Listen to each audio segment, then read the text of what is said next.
अनुभवों का जैन गुरुकुल परिवार की तरफ से हार्दिक स्वागत। आज इस चर्चा सत्र का आयोजन दो मनीषी विद्वान, गुरुदेव श्री के आज्ञानुवर्ती शिष्य, गुरुकुल के दो अनमोल रत्न, स्वनाम धन्य धन्य धन्य श्री धन्य कुमार जी भोरे और पद्म यानी अलौकिक बुद्धिमत्ता के धनी डॉक्टर प्रोफेसर पद्मनाभ जी जैनी, इन दोनों के देश विदेश में मां जिनवानी के प्रभावना के अलौकिक कार्य को समर्पित है। एक तरफ पंडित धन्य कुमार जी भोरे, इन्होंने आचार्य कुंद देव द्वारा रचित सभी द्रव्यानुयोगों का मराठी भाषा में अनुवाद किया और हजारों मराठी भाषिक लोगों के घरों तक जिनवानी पहुंचाई। दूसरी तरफ जैना पाथ ऑफ प्यूरिफिकेशन जैसी किताब अंग्रेजी भाषा में लिखकर डॉक्टर प्रोफेसर पद्मनाभ जी जैनी, इन्होंने देश विदेश के अनेकों विद्वानों को जैन फिलॉसफी, जैना स्टडीज की तरफ आकर्षित कर लिया। आज के इस द्विदिवसीय चर्चा सत्र के मनोनीत अध्यक्ष श्री चंद्रनील जी जदेरिया, पुणे, फाउंडर तंत्रा इवेंटर्स, इनसे मैं विनम्र अनुरोध करता हूं कि वे मंच पर आए और अपना अध्यक्षीय स्थान ग्रहण करें। आज के चर्चा सत्र के प्रथम वक्ता आदरणीय श्री मनीष जी मोदी, प्रकाशक, हिंदी ग्रंथ कार्यालय, मुंबई, इनसे मैं विनंती करता हूं कि आप भी मंच पर आए और अपना स्थान ग्रहण करें।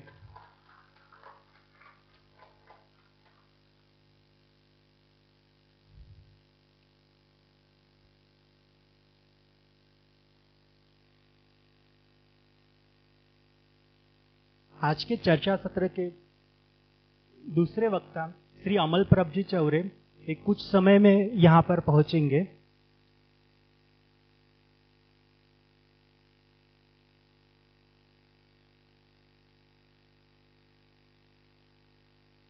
आज हम सर्वप्रथम सुनने वाले हैं Alexander von Rospatt, University of California, Berkeley, इनका recorded presentation.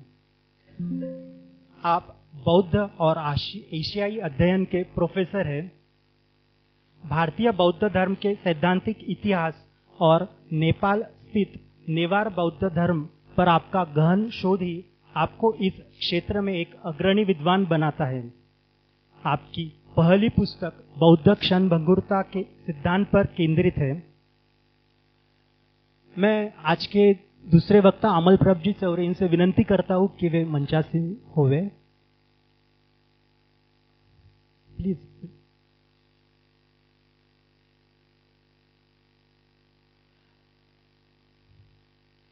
Alexander von Rospatt, University of California, Berkeley, इनकी पहली किताब बौद्ध क्षणभंगुरता के सिद्धांत पर केंद्रित थी, जबकि उनकी नवीनतम किताब द स्वयंभू चैत्य एंड इट्स रिनोवेशंस, एक काठमांडू स्थित स्वयंभू स्तंभ के विश्लेषण करने पर आधारित है। आपका शोध नेवार बौद्ध धर्म की कथा साहित्य, कला, इतिहास, तांत्रिक अनुष्ठान इत्यादि को समझने पर केंद्रित है। यूनिवर्सिटी ऑफ हैम्बर्ग से एमए और पीएचडी करने के बाद आपने Oxford university, Vienna university, Munich university, Tokyo university जैसी प्रतिष्ठित संस्थानों में अध्ययन का कार्य किया है। आज हम अलेक्जेंडर वॉन रॉसपेट, इनका प्रोफेसर डॉक्टर पद्मनाभ जी जैनी, इनके कार्य पर रिकॉर्डेड प्रेजेंटेशन सुनने वाले हैं। इसके पहले मैं गुरुकुल के ट्रस्टी आदरणीय परिमल जी रिवाले, इनसे विनंती करता हूं कि वे मंच पर आए और आज के अध्यक्ष और सभी प्रमुख वक्ता इनका गुरुकुल की तरफ से स्वागत करें। श्री चंद्रनील जी जदेरिया जी,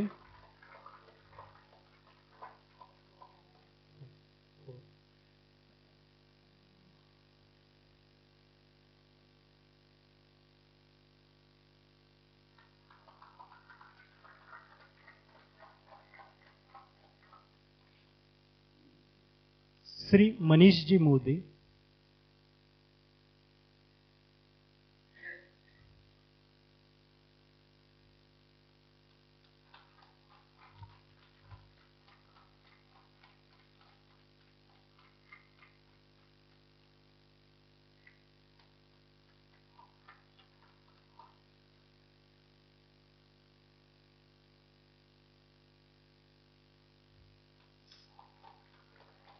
श्री अमलप्रभजी चौरे,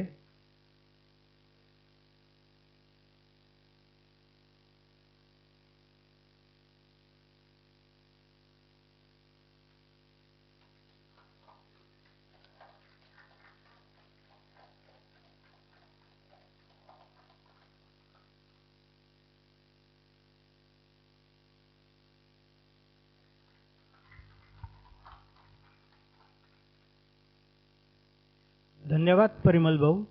अब हम सुनने जा रहे हैं Alexander von Rospatt, University of California Berkeley, इनका presentation. Hello, I'm Alexander Rospat.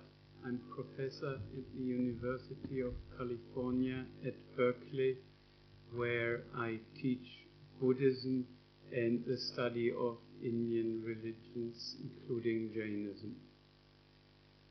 I have been benefiting during my time at Berkeley from closely working with the late Professor Padmanabh Jaini, who's been a senior colleague and mentor and even a dear friend to me, if I may say so.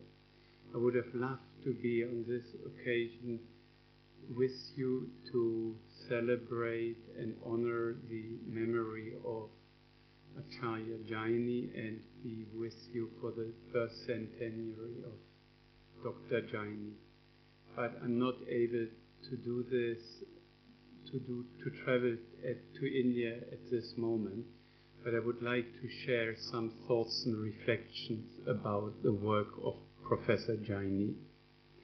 He was an immensely learned scholar of Jainism, but also of Buddhism very much. He first studied at the University of Bombay, then Bombay, now Mumbai, earned an MA in Sanskrit and Pali, and went on to study in Sri Lanka at a monastic university, and finally he served as lecturer in Pali at the College of Indology at Benares Hindu University. In Varanasi, he had the good fortune to meet Professor Brath, a very eminent Indologist and scholar of Indian religion. And Professor Brath, when he met Professor Jaini, he recognized the intelligence, the curiosity, and the philological acumen of Professor Jaini, and he invited him to join him at the School of Oriental African Studies in London, the University of London, where Professor Jaini pursued his PhD under the guidance of Brath.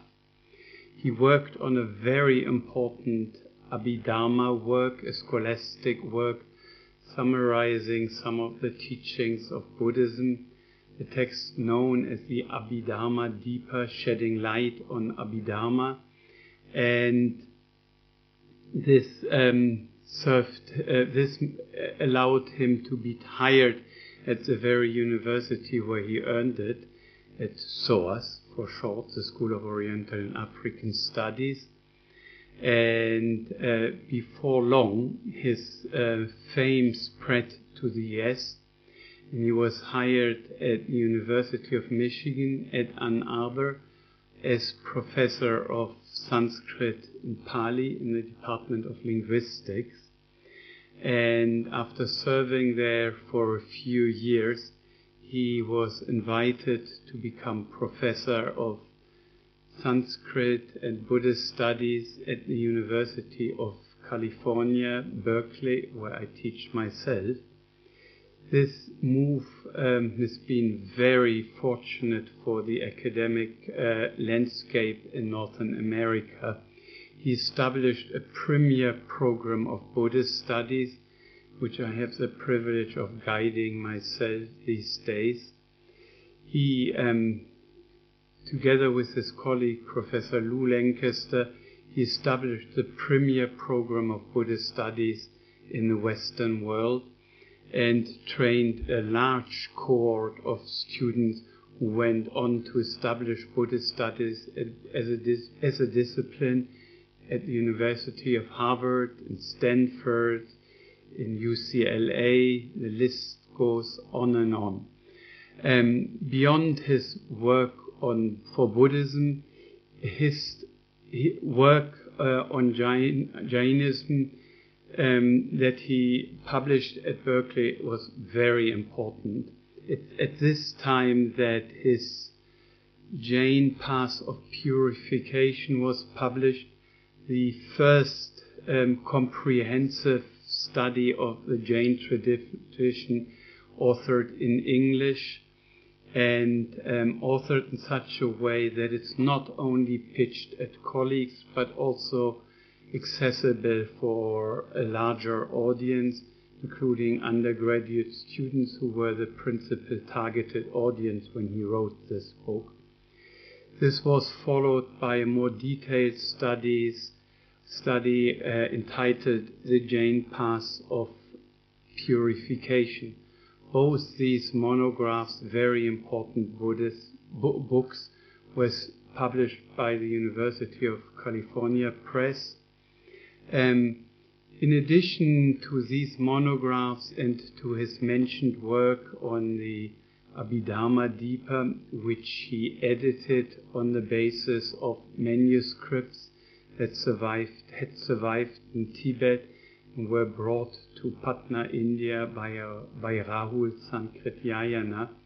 In addition to these very important publications, he published, again on the basis of a manuscript, hitherto unpublished manuscript that surfaced in Myanmar and Burma, apocryphal birth stories of the Buddha. And besides this, he's published a huge number of very important, incisive articles and essays that were collected and published as collected writings on Buddhism and on Jainism. His legacy, academic legacy, continues to be very important. Scholars working in the field of Buddhist scholasticism, in the field of Pali studies, of the Theravada studies, and in the field of Jainism are greatly indebted to Professor Jaini and continue to draw on his work. And in addition to all his publications and to his academic legacy, there are the numerous students whom trained, and there is this program that he built up in Berkeley, very strong and arguably the foremost program in Buddhist studies in the Western world, which I have the good privilege to direct since he's no longer taking care of the program. Professor Jaini, beyond his retirement, every day walked from the hills in Berkeley down to the campus. He would arrive around noon. He would have a frugal lunch with a few dates and possibly a small sandwich, and he would walk back up the hill after the workday, after a busy day, during which he worked on his publications, during which he read broadly, not only Indian religion. He was very well attuned to the finer points of Christianity, and also knew very well about the religious history of the other Abrahamic traditions, that is Judaism and Islam besides Christianity. He was a very learned gentleman, a wonderful, fine scholar, a dear friend and a generous mentor who is badly missed since his passing 3.5 years ago. I wish I were with you there in order to celebrate his centenary. Thank you. Pranam.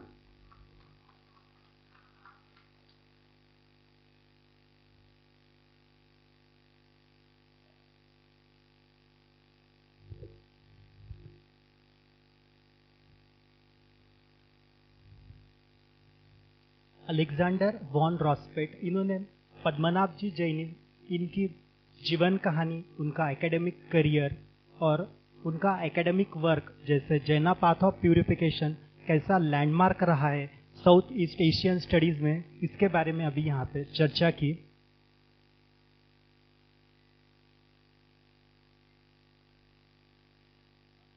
आज के इस चर्चा सत्र के दूसरे वक्ता है आदरणीय श्री मनीष जी मोदी, प्रकाशक, हिंदी ग्रंथ कार्यालय, मुंबई। पिछले शतक के जैन दर्शन के प्रख्यात मनीषी विद्वान पंडित नथुराम जी प्रेमी इनके आप पर पोते हैं। पंडित जी द्वारा रचित 110 वर्ष पुराने हिंदी ग्रंथ कार्यालय के व्यवस्थापक संचालक है। जैन विद्या संबंधित सैकड़ों किताबों का प्रकाशन आपके द्वारा हुआ है। समयसार, भगवती आराधना, मोक्ष पहाड़ इत्यादि अगणित जैन स्क्रिप्चर्स, जैन आगम इत्यादि का आपके द्वारा हिंदी भाषा में अनुवाद प्रकाशित हुआ है। जैन आध्यात्मिक विचारक इस विषय पर आपके व्याख्यान प्रसिद्ध है। इसेंशियल्स ऑफ जैन धर्म इस किताब के आप लेखक हैं। बीबीसी के रिचुअल्स सीरीज के लिए आपने कंसल्टेंट के रूप में काम किया है। जग प्रसिद्ध यूनिवर्सिटीज में कई एकेडमिक पेपर आपने प्रेजेंट किए, जैसे a practitioners understanding of Jainism at Yale University, spirit of Jainism at New York University, redefining the principles of non-violence in 21st century at University of Connecticut, धर्म की व्याख्या और जैनिज्म, मुंबई यूनिवर्सिटी। जिनवानी प्रभावना के आपके इस अनमोल कार्य के लिए कुंद कुंद भारती, दिल्ली द्वारा आचार्य विद्यानंद जी महाराज इनके परम सानिध्य में आपको गोल्ड मेडल से सम्मानित किया गया है। पद्मनाभ जैनी सर के आत्मकथा योगायोग का भी प्रकाशन आपके द्वारा हुआ है। जैनी सर से आपके निकटतम संबंध थे और आज आपके ही 3 किताबों का आप अनुशीलन आज हमारे सामने आप पेश करने जा रहे हैं। मैं आमंत्रित करता हूँ आदरणीय श्री मनीष जी मोदी, मुंबई।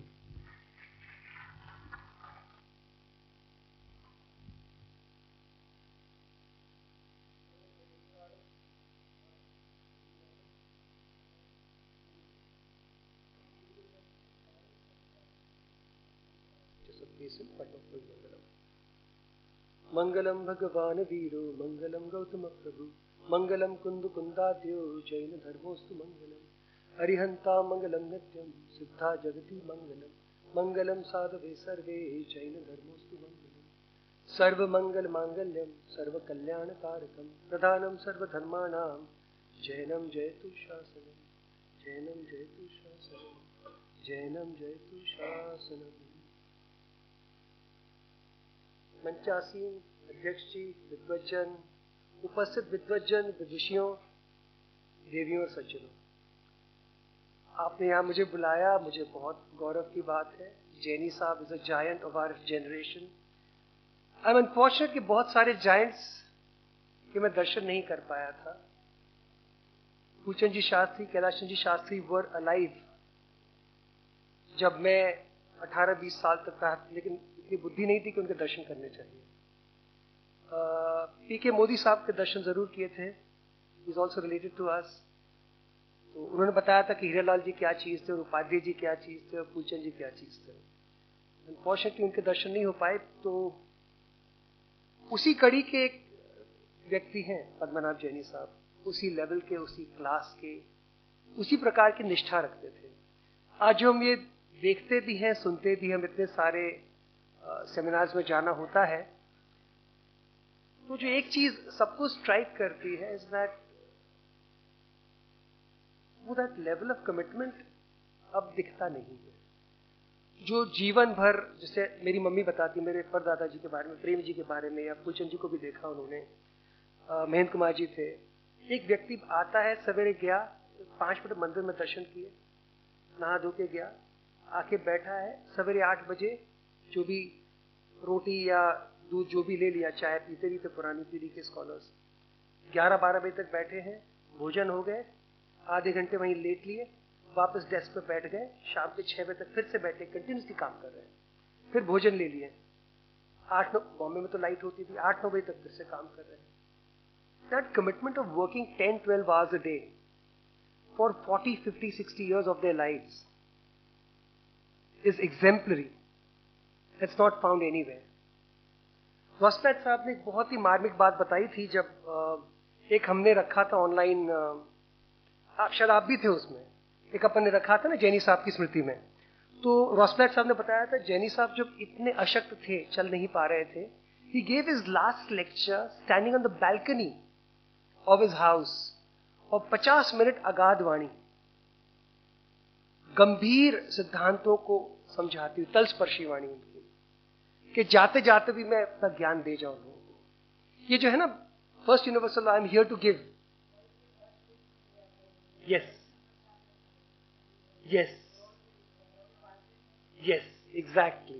तो ये जो है ना भाव, हम देने आए हैं, I am here to give, ये अद्भुत भावना है. ये भावना के साथ ही लोग काम कर पाते हैं. Phoolchand ji Shastri, Balchand ji Shastri, Premi ji, Mukhtar ji, Pandit Devakinandan ji Nayak, all of them are giants because they did so much. आज क्षमक्षम कम है ऐसा नहीं है, निष्ठा की कमी. एनीवे, अब हम 4 पुस्तकों के बारे में बात करेंगे. 3 कहा था मैंने, बट एक बोनस. सबसे पहले है जैना पाथ ऑफ प्यूरिफिकेशन, जिसके बारे में बहुत कुछ आप सुन चुके हैं. इसका मैं एक ही दृष्टांत दूंगा आपको कि आप सब ने अभी पिक्चर देखी 2 साल पहले आई थी 1983 वर्ल्ड कप. क्रिकेट तो उसके पहले भी था भारत में, आज भी है, लेकिन वो 1983 यदि हम वर्ल्ड कप नहीं जीतते तो आज जो विशाल जो रूप क्रिकेट का है ना, ये हमारे सामने उपस्थित नहीं होता. ये पुस्तक है ना 1983 है जैन दर्शन की.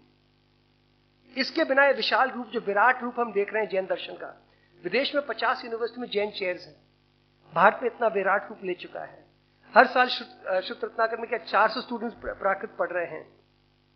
सब संस्थाओं को जोड़ के लॉकडाउन के एरा से 700-800 स्टूडेंट्स एट वन टाइम प्राकृत पढ़ रहे हैं भारतवर्ष में. ये ओपनिंग बैट्समैन है उसका, ये उसको श्रेय जाता है. इसका ये हमने 4था एडिशन, ये 2019 हमने 4था एडिशन छापा है इसका. इसको बहुत नए ढंग से काम किया है. ये एक पुस्तक के बारे में सवेरे से आप सुन रहे हैं इसके बारे में. I am going to give you some point, hopefully something unique. ये दूसरी पुस्तक भी बड़ी प्यारी पुस्तक है. इसमें हमारे रेड्डी साहब भी जुड़े हुए हैं. दिस इज, ये उनकी आत्मकथा मेमोयर्स हैं. डॉक्टर साहब ने भी उसका उल्लेख किया कि पहले, सबसे पहले उन्होंने आपसे कहा था मौखिक रूप से, एंड पुरानी परंपरा थी, कथावाचक परंपरा, जिसको कहानी गोई कहते हैं, किस्सा गोई. तो जैनी साहब वो सच अ फाइन रिकॉन्ट्यू, वो किस्सा गोई कर सकते थे.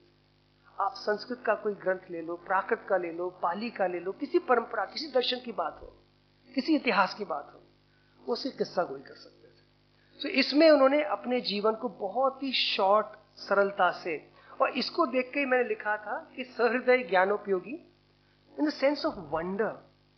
उनके अंदर एक आश्चर्य था अंत तक, अरे मेरे साथ ऐसा कैसे हो गया, मैं तो इस लायक था ही नहीं.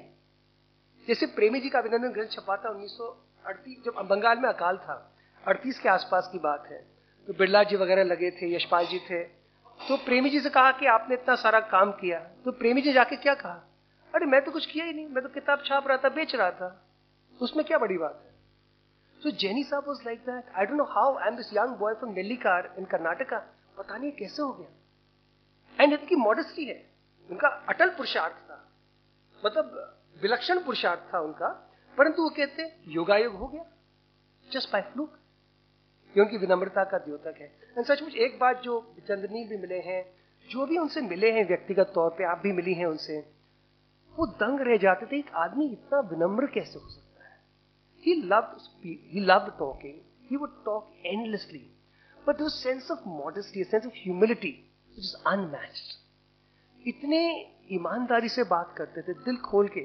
मैं बताऊं, हमारे यहाँ तो उनका फोन का टाइम क्या था, and someone pointed out he never carried a mobile phone. अंत तक भी मोबाइल फोन नहीं रखा, अपने लैंडलाइन से फोन लगाते थे रात को 12 बजे. Manish, yes, are you sleeping? No sir. मैं बात कर रहा हूँ. फिर अच्छा, हमारे यहाँ 5 पीढ़ी का संबंध रहा. एक पीढ़ी का तो जब वो पहली बार बॉम्बे आए थे अपने मित्र के साथ, तो ही came to Premi ji to my great grandfather's shop, उनसे मिलने कि मैंने संस्कृत में पढ़ा है, आगे क्या? प्रेमी जी का बेटा तुम संस्कृत पढ़, आगे प्राकृत भी तो पढ़ो। कैसे पढ़ूं, कहाँ पढ़ूं? तो प्रेमी जी कहते देखो पंडित सुखलाल जी संघ भी मरीन ड्राइव पर हैं, मैं चिट्ठी लिख कर देता हूं, उनके पास तुम जाओ, वो आगे की तुम्हारी व्यवस्था करा देंगे। No he came to Premi ji, yes. अब प्रेमी जी ने कहा, तो प्रेमी जी रोट अ लेटर टू पंडित सुखलाल जी कि इस लड़के को तुम देख लेना, ये प्रतिभाशाली होनहार युवक है। तो जाते मरीन ड्राइव, शाम का टाइम था, वो भी पंडित जी खाना खा रहे होंगे। तो नौकर था, कौन है? यंग लड़का, लंबा चौड़ा, पहचान नहीं कौन, सांवला सा। तो किसने, नौकर अंदर नहीं घुसा है, पता नहीं कौन है क्या है। तो भगाने लगा, तो ये थोड़े जोर से, अरे भाई मैं आया हूं, प्रेमी जी ने मुझे भेजा है। ही always had the presence of mind. जोर से बोला कि पता पड़, उनको सुनाई नहीं थी, नौकर यहां से बाहर टाल रहा है मुझे। तो जोर से बोला प्रेमी जी ने भेजा है मुझे। उनके कान खड़े हो गए। क्या बोला, किसने भेजा? प्रेमी जी ने। नौकर बोला सॉरी अंदर आओ। जाते हैं, इतना मन रम गया। Sukhlal ji in half an hour interview से, बेटा तू अभी आ जा, एक काम कर, रात के 10 बजे की ट्रेन से मैं जा रहा हूं अहमदाबाद, मेरे सेवक की टिकट है, तू मेरे साथ ही आ जा। ये शाम के 6-7 की बात है। रात की ट्रेन में सब कपड़े जो थे हाथ में लेकर he went to Ahmedabad and stayed there for 2 years with Sukhlal ji. This is kind of अभीक्ष ज्ञान ऑफ योगी। This is the kind of commitment that makes you Padmanabh Jaini. कुछ देखा नहीं, कुछ बस करना है तो करना है। That's the commitment. Anyway, all of these things are recounted in yoga योग विद ग्रेट ह्यूमिलिटी। इसको अवश्य पढ़ने जैसा किताब है ये।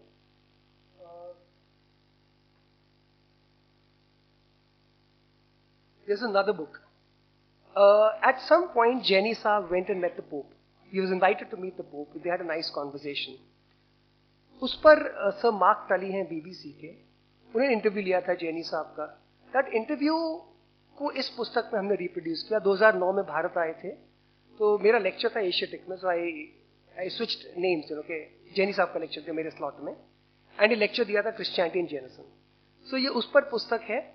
मैं आई कम मोर टू द विशेषताएं। फिर एक और बड़ी अद्भुत पुस्तक उन्होंने लिखी थी 2009 के आसपास, जेंडर एंड सैल्वेशन। इस पे भी आई थिंक आज चर्चा हुई है, यू टच्ड अपॉन ब्रीफली। उस पुस्तक में 6 विद्वानों ने बैक एंड फोर्थ डिस्कस किया, स्त्री मुक्ति है अथवा नहीं है। And he wrote it a couple of years after that, he and I would discuss. हम ईमेल पर वार्तालाप करते थे जब फोन पे नहीं होता था। तो मैं कहता यार कुछ बात डॉक्टर साहब, कुछ ऐसा लग रहा है कुछ कहीं छूट गई है। एक अपनी मानसिकता होती ना, उसने बोला जवाब देना चाहिए, एक मानसिकता है। तो at some point he came across 84 बोल। ये हेमराज पांडे, ये बुंदेलखंडी स्कॉलर थे ये भी। एंड एक्चुअली बुंदेलखंडी शब्द है पांडे। पांडे को आप कैसे लिखोगे इंग्लिश में, तो पांडे हो जाता है वो। ही वॉज पांडेय नहीं थे, पांडे थे। जो पड़ा पे व्यापार, पड़ा है ना भैंस का जो मेल बच्चा होता है, उसको पड़ा बोलते बुंदेलखंडी में। उस पर सामान रख के जो व्यापार करते थे ना, तो पड़ा पे जो व्यापार करता है वो पांडे कहलाता है। तो ये हेमराज पांडे थे, जैन स्कॉलर। तो उन्होंने ये कुछ तर्क दिए थे स्त्री मुक्ति पर। उन तर्कों के आधार पर ये 84 बोल लिखे थे। तो एक American academy of scholars, American academy of religions है, उसमें जैनी साहब ने इसको पढ़ा, बाद में पुस्तकारूढ़ हुई और डॉक्टर साहब ने इसको प्रकाशित किया। और एक और पुस्तक जो है that is gender and salvation, which is very very important. मैं उसके बारे में आऊंगा, बट एनीवे ये पुस्तकें थी। अब मैं इन पुस्तकों पर थोड़ा सा प्रकाश डालने की कोशिश करूंगा। कुछ कोशिश करूंगा कि ऐसा कुछ कहूं जो अभी तक नहीं कहा जा सका है। हालांकि that's a little difficult because एक ही विषय पर काफी बातचीत हो रही है। देखिए जैनी साहब का सबसे बड़ी बात तो ये जैना पाथ ऑफ प्यूरिफिकेशन। इसके पहले 2-3 किताबें थी। हेलमुट वॉन ग्लासनाथ की किताब थी, हर्मन याकबी की किताब थी, वॉल्टर शूब्रिंग। 3 पुस्तकें थी जर्मन में लिखी हुई, बड़ी कठिन भाषा। उसका अंग्रेजी अनुवाद भी उतना ही कठिन, बड़ी दुष्कर थी ये तीनों किताबें। इनको पढ़ा जाता था। इसके अलावा बस कुछ चंद लेख थे कि इंडियन एकेडेमिया में, इंडियन रिलीजियस पर किसने लिखा, उसमें एक छोटा सा चैप्टर जैन धर्म पे, एकदम होता है ना बेचारा कोने में खड़ा कर दिया, वैसे उसको एक चैप्टर में लिख देते हैं जैन धर्म के बारे में। This is the first full fledged main stream book for western academia. ये इसका वैशिष्ट्य है। इसने पूरा एक मार्केट खोल दिया, पूरा विश्व का वैभव सबको बता दिया जैन धर्म का वैभव क्या है. And he wasn't an apologist. Jaini साहब की विशेषता है, डिस्पाइट बीइंग अ बिलीवर, कभी उन्होंने अतिशयोक्ति नहीं करी. कभी जैसे एक कमेंट्री में कहते हैं ना, कमेंट्री में दो टीम्स होती हैं. It's never us and them, it's team A and team B. Jaini साहब जैन धर्म की भी बात करते वक्त कभी, या बौद्ध धर्म की बात करते वक्त जैन पक्ष नहीं लेते थे. श्वेतांबर की बात करते वक्त दिगंबर पक्ष नहीं लिया, दिगंबर की बात करते वक्त श्वेतांबर पक्ष नहीं लिया. That's the beauty. That's a hallmark of good scholarship, and Jaini Saab was an impeccable scholar. आज जो नाम लेते हैं वस्तुतः जो शिष्य परंपरा, तो अंतेवासी शिष्य तो क्रिस्टी वाइली थी और हमारे रेड्डी साहब हैं.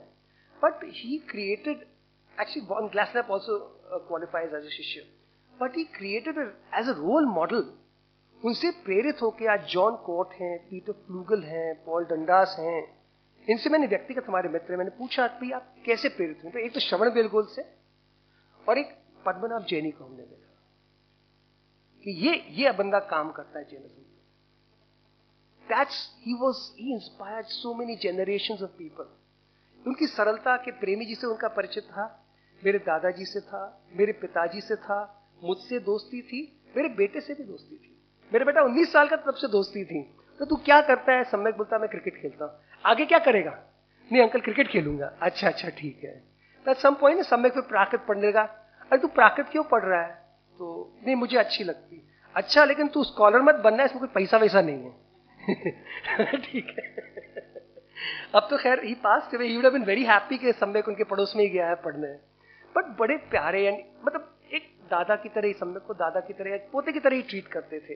घर में आए थे निरुपमा, इफ यू रिमेंबर, बड़े प्रेम से डोसे खाए. निरुपमा को बड़ी संकोच पड़ा, डोसे बने पता नहीं अभी खाते. अपने यहाँ होता ना, विद्वान लोग काफी चीजें नहीं खाते इत्यादि. तुम जो बनाओगे मैं खा लूंगा. बड़े मजे डोसे खाए, बड़ा अच्छा लगा. अच्छा, one thing I want to raise this complaint. उस 2009 की बात है, ये कम टू इंडिया एंड वो गोपाचल पर्वत चढ़े थे. भारत आए थे, उत्तर भारत भी गए थे. एंड देखो हम लोग भी, मेरी भी आदत है मोजे पहनने की, तो वैसी नंगे पैर की आदत नहीं होती. आप पर्वत चढ़ रहे हो, गर्मी है, and he was even then in 80s के थे, है ना. एंड किसी व्यक्ति ने कहा नहीं आप बिना मोजे के नंगे पैर चढ़ना पड़ेगा. वो चढ़ गए बिकॉज ही वॉज पद्मनाभ जैनी. वो अमिताभ बच्चन थे अपने हिसाब से. पैर में छाले हुए. इतना बड़ा विद्वान भारत आता 10-15 साल के वक्फे में, उसके पैर में छाले हो किसी व्यक्ति की. अरे वो मोजे पहन लेते क्या अधर्म हो जाता. भगवान तो वीतराग, उनको वैसे फर्क नहीं पड़ता है. सिंधिया स्कूल की तो गटर की नाली बहती उधर. उनको मोजे नहीं पहनने थे, उनके पैर में छाले. That entire trip in India उनको पैर में, he did not complain but I saw पैर में छाले. आते हम विषय पर आते हैं. तो फर्स्ट बुक जो है, जो भी ये दिस इज हमारा 4th एडिशन 2025 का है, जैन पाथ ऑफ प्योरिफिकेशन. ये गेम चेंजर थी. वस्तुतः गेम, आजकल हर चीज को गेम चेंजर बोल देते हैं, वो वस्तुतः गेम चेंजर थी. एंड इसमें विशेषता क्या थी ना, कि नॉर्मली जैसे पॉल डंडास लिखते हैं या पद्मनाभ या पीटर फ्लूगल लिखते हैं, they are very fine scholars, but उन्होंने कभी उस धर्म को जिया नहीं है. उनकी सांसों में धर्म महका नहीं है. कभी उन्होंने महसूस अंदर से नहीं किया. और हम जो महसूस करते हैं वैसा लिख नहीं पाते, क्योंकि उतनी हम न्यूट्रलिटी नहीं ला पाते. हमारे अंदर समर्पण का भाव है.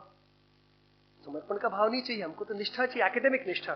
तो उनका जो कॉम्बिनेशन के प्राकृत भी, संस्कृत भी, पाली भी, अपभ्रंश भी, कन्नड़ भी, तुलु भी, and he new his classical European languages and English and French and German.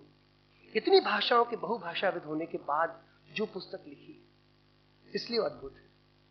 और अब आज भी 1979 की पुस्तक, अब आज भी उसको उठा के देखें, यानी 45-40 साल पुरानी पुस्तक है, आज भी फ्रेश लगती है. भाषा का चयन, शब्दों का चयन आज भी मार्मिक है, आपके दिल को छू लेती है. अच्छा, कई एकेडमिक पुस्तकों में क्या होता है, कलेवर बड़ा भारी भरकम होता है, शब्द कठिन. हम लोग तो मेरी मातृभाषा तो Bundelkhandi, but we think in English. हमारे विचार की भाषा, अभिव्यक्ति की भाषा अंग्रेजी है. और तो भी अगर कई किताबें हैं जिसको पढ़ के लगता है ये भैया डिक्शनरी कहाँ गई, समझ में नहीं आ रहा क्या कह रहा बंदा. इनके साथ नहीं होता है. You could be 18 and you read the book and you will enjoy it. आपको बांध के रखती है, ये विशेषता है. And he was a continue, मतलब आप कभी उनसे जीवन में बात करते किसी भी विषय पे, वो ऐसा बांध के आपको रखते थे ना कि अगर 12 बजे फोन आए, रात के 2 बज गए, वो बोले अच्छा रखता हूं तुम्हारे लेट का. नहीं सर लेट नहीं हूं, आप तो बात करो. अच्छा, उनका समर्पण का एक और एग्जाम्पल दूं. एक बार उन्होंने कहा मनीष तुम इतना छापते हो, भक्तामृत स्तोत्र वगैरह मैंने छापा, एक ही भाव स्तोत्र क्यों नहीं छापते? मैं कहा मेरे पास ने अनुवाद तो किया नहीं मैंने. कहा तुम्हारे परदादा का हिंदी का अनुवाद बहुत अच्छा है. कहा मैंने तो देखा ही नहीं. कैन यू इमेजिन, पूरा एक ही भाव स्तोत्र, उसका प्रेमी जी का हिंदी पद्यानुवाद उन्होंने हाथ से लिखकर मुझे भेजा चिट्ठी में. चिट्ठी मैंने संभाल के रखी है. कितना समर्पण. एक दूसरा लड़का पराया है कि प्रेमी जी का हिंदी पद्यानुवाद तो संस्कृत से भी अच्छा है, तुम उसको प्रकाशित करो. हाथ से लिखकर भेजा मुझे. जिस समर्पण जो है ना, क्या अद्भुत है. एनीवे, सो ये किताब Jaina path of purification, it's well written, modern, scholarly. और इसमें ना आप इसके पहले 2 और पुस्तकें जो थी, विशेष एक पे ध्यान दिलाना चाहूंगा आपको. एक सिंक्लेयर स्टीवेंसन की पुस्तक थी, द हार्ट ऑफ जैनिज्म, जो मिशनरी थी. 1915 की छपी पुस्तक है ये, OUP से, ऑक्सफोर्ड यूनिवर्सिटी प्रेस से. ओरिएंटलिज्म, जो Edward Said talks about orientalism, वो ओरिएंटलिज्म का शिकार थी. एंड में क्या लिखती है? The heart of Jainism is empty. मैं तो पढ़ता हूं जान जल जाती, सब मिच्छामि दुक्कडम भूल जाते हैं. और ऐसी एक पुस्तक है, comprehensive history of Jainism, Asim Kumar Chatterjee, 1978. इतने पोली रिसर्च किताबें हैं, एक पक्ष की एक बात कर रहे हैं. उसके लिए भी ये लिखना बहुत जरूरी था. कश्मीर में पाकिस्तान का पक्ष है, मैं मना नहीं करता, लेकिन भारत का पक्ष भी तो सुनो.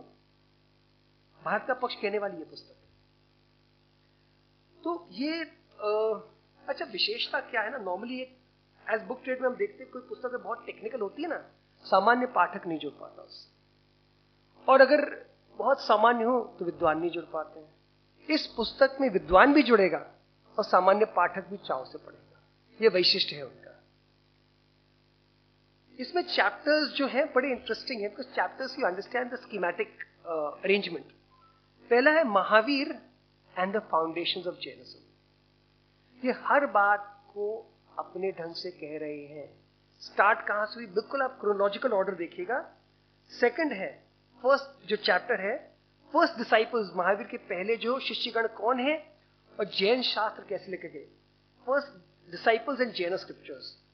थर्ड चैप्टर आ गए तत्वज्ञान पे, द नेचर ऑफ रियलिटी. चौथा चैप्टर कर्म बंधन, द मैकेनिज्म ऑफ बॉन्डेज. पांचवा चैप्टर जो आज हम सबका गोल है, सम्यक दर्शन, द फर्स्ट अवेकनिंग. ये बात शुरू हो गई. अब जैन धर्म प्रॉपर फुल स्पीड पे आ गया. आगे विकास होता ना 5वें छठे गुणस्थान का, व्रत and Pratima, the path of the layman. व्रत और प्रतिमा के द्वारा कैसे हम श्रावक आगे बढ़ेगा.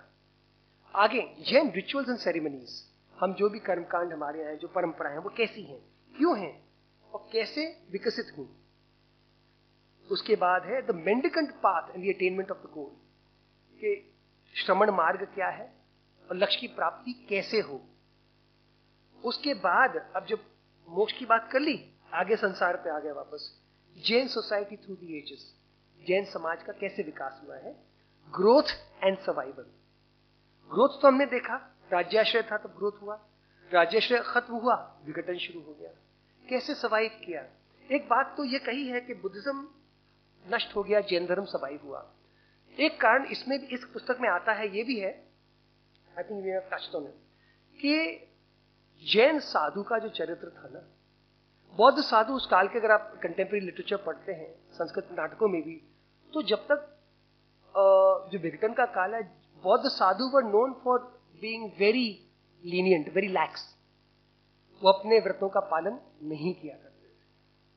आजकल जैसे मॉडर्न कैसे गुरु होते उस प्रकार के हो चुके थे. इसलिए भी समाज का उन पर से आस्था हट गई. जैन साधु पक्के थे, इसलिए भी जैन धर्म टिका रहा. भारत में टिकने का एक ये भी कारण रहा है. और तो खैर बहुत सारे कारण हैं, और इन चीजों के लिए एक कोई कारण होता भी नहीं है कभी. But this was one of the reason. जब आपके पास किसी व्यक्ति के प्रति श्रद्धा है, आज समंतभद्राचार्य थे, समंतभद्रा मुनि थे, उनके पीछे कितना बड़ा, कितने सारे लोग हैं जो धर्म से जुड़े हैं, आत्मा से जुड़े हैं, अध्यात्म से जुड़े हैं. उस काल में तो साधु थे, जैन धर्म टिका रहा भारत में। अच्छा, इनकी विशेषता, इनकी हर पुस्तक में ग्लॉसरी होती है, संस्कृत और प्राकृत वर्ड्स और टेक्निकल जैन वर्ड्स। ये ग्लॉसरी अपने आप में अप्रतिम होती है। मैं अनुवाद करता हूँ, लगभग 60-70 ग्रंथों के अनुवाद किए। हम अनुवाद करते हैं, शब्द ढूंढते हैं इसका सही पर्यायवाची क्या है। I look at Jaini and I look at Dundas, I look at Kristi Wiley. इतने सुंदर, इतने सटीक इनके अनुवाद होते हैं। जन लोग कहते नहीं साहब इसका अंग्रेजी में अनुवाद नहीं हो सकता। हो सकता है, हुआ है, करते हैं, बेहतरीन अनुवाद होता है। When you look at Jaini and Dundas and Wiley, बेहतरीन अनुवाद होता है। सो इनकी हर बुक में द ग्लॉसरी, इसमें 30-40 पन्नों की ग्लॉसरी होगी। It's a highlight of the book, it's worth the price of the book, the glossary. और हर बुक में यूनिक है, जेंडर एंड सैल्वेशन में भी है, जैना पाथ ऑफ प्यूरिफिकेशन में भी, सब में ग्लॉसरी दी है। It's worth looking at that. और जो चैप्टर्स का जो क्रोनोलॉजिकल ऑर्डर, हम जब पीएचडी करते थे तो ये बताते थे कि आपका ना लॉजिकल फ्लो होना चाहिए। इसमें देखो पहले 2 चैप्टर कैसे फोकस करते, अर्ली हिस्ट्री ऑफ जैनिज्म। फिर वो ये भी देख रहे हैं इतिहास का विकास कैसे हुआ, तो जो जिस परंपरा का है ना उस हिसाब से इतिहास लिखता है। तो जैनी साहब के पहले जितने भी इतिहास थे एक विशेष परंपरा की तरफ बायस्ड थे।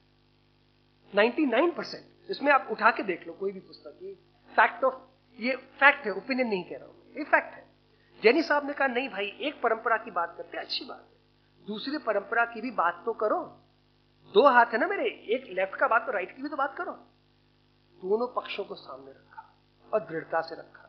और जैनी साहब का हमेशा जब भी हमसे वार्तालाप होता कहते देखो यार एक ही पक्ष की बात, वेस्टर्न स्कॉलर्स में 99% एक ही पक्ष की बात करते हैं। इसमें कमी हमारी भी है, हम उनको डेटा देते नहीं, हमको म्लेच्छ मानते भगाते हैं, हमारी भी गलती कम नहीं है। परंतु ये वस्तु स्थिति है। आप ब्रिल्स एनसाइक्लोपीडिया ऑफ जैनिज्म देख लो, आप पीटर फ्रूगल का काम देख लो, जॉन कॉर्ड का देख लो, पॉल डंडास, नलिनी बलबीर, मैं सारे नाम बता दूं आपको। एक पक्ष की बात होगी, दूसरे पक्ष की नहीं होगी। तो इन्होंने कहा कि दोनों पक्ष के पैरोकार बनो बिना किसी बायस के।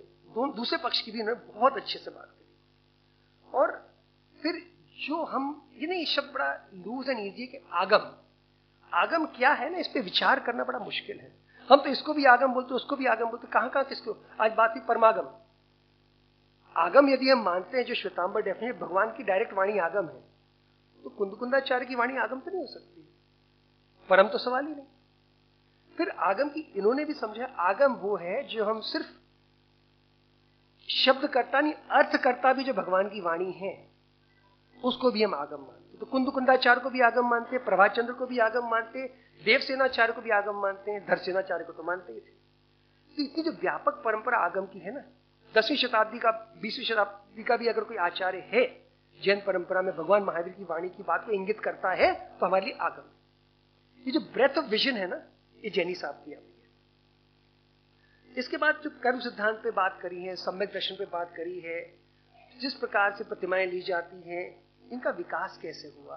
आप इनको देखो ना, अपने जैन दर्शन में भी तो हम 5 व्रत कहते हैं। योग परंपरा में कमल भैया ने बात करी थी आजी भांडारकर की। आजी भांडारकर का एक लेख है, अब क्या, अब इस वाले भारत में बोलना थोड़ा पिटाई का काम है। उसमें स्पष्ट लिखा है भांडारकर साहब ने कि योग जो है ना, योग का मार्ग, ये जैनों का मार्ग था, बाद में वैदिक परंपरा में चला गया। क्योंकि आप जो साधना तीर्थंकरों की देखो, सारे महायोगी हैं। ये ठीक है, दूसरे किसी पक्ष ने ले लिया, लेकिन है जैनों से निकला। और आज ही भांडारकर सब कह रहे हैं, a great Vedic scholar, not a Jain scholar. So कुछ चीजें इस प्रकार की हैं, उसके लिए इन्होंने पर्याप्त प्रकाश डाला इन चीजों पर। और जो जिस प्रकार से इन्होंने प्रकाश डाला प्राचीन जैन धर्म के इतिहास पे, उसके बाद मेडिवल मध्यकालीन, अर्वाचीन प्री मॉडर्न, और मॉडर्न समकालीन जो जैन धर्म के इतिहास पे जो प्रकाश डाला, यह अद्भुत है। और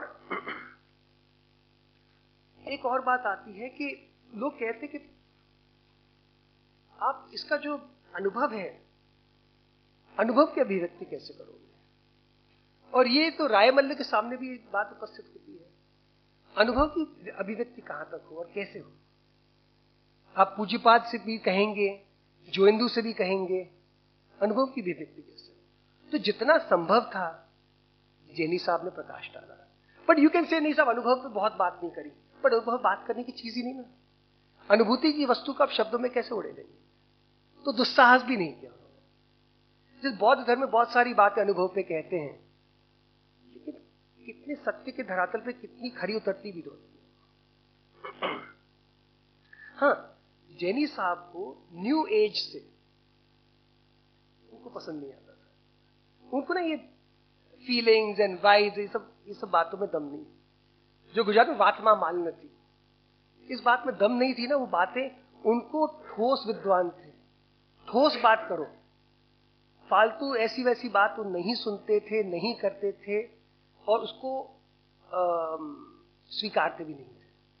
अगर आप ऐसी जो बात करो, ऐसे हवाई बातें करो, वो vibes are this and vibes are that, तो आपको भगा देंगे, कमरे से भगा देंगे। वो ये सब वो नहीं, he had no time, no patience for all this.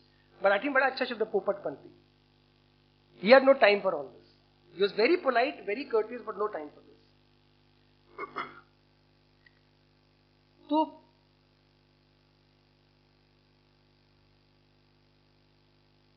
हाँ, एक और मजेदार बात, जैनी साहब का ना, I said he had this gift of explaining things beautifully. वो ऐसे समझाते थे, you would agree with me, कि आपको बातों बातों में पूरा कंसेप्ट समझ में आ जाता।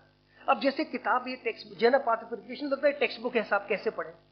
वो स्टार्ट करते आचार्य शांति सागर जी के संलेखना से। आप तो मंत्रमुग्ध रह जाए, ये कैसे स्टार्ट संलेखना से करते हैं। पहले 4 पृष्ठ संलेखना पे हैं, शांति सागर जी की जो सामने मेरे सामने हो रही वैसे संलेखना की बात कर रहे हैं। तो ऐसे उनको तरीका आता था अटेंशन ग्रैब करने का, एंड वो अटेंशन पे छूटता नहीं था। That was his uniqueness. ये तो होगा साहब जैना पाथ ऑफ प्यूरिफिकेशन। दूसरी बड़ी प्यारी छोटी सी पुस्तक है ये, क्रिश्चियनिटी एंड जैनिज्म। इसमें मैंने कहा एक वार्तालाप है, 2 दिग्गज लोग हैं।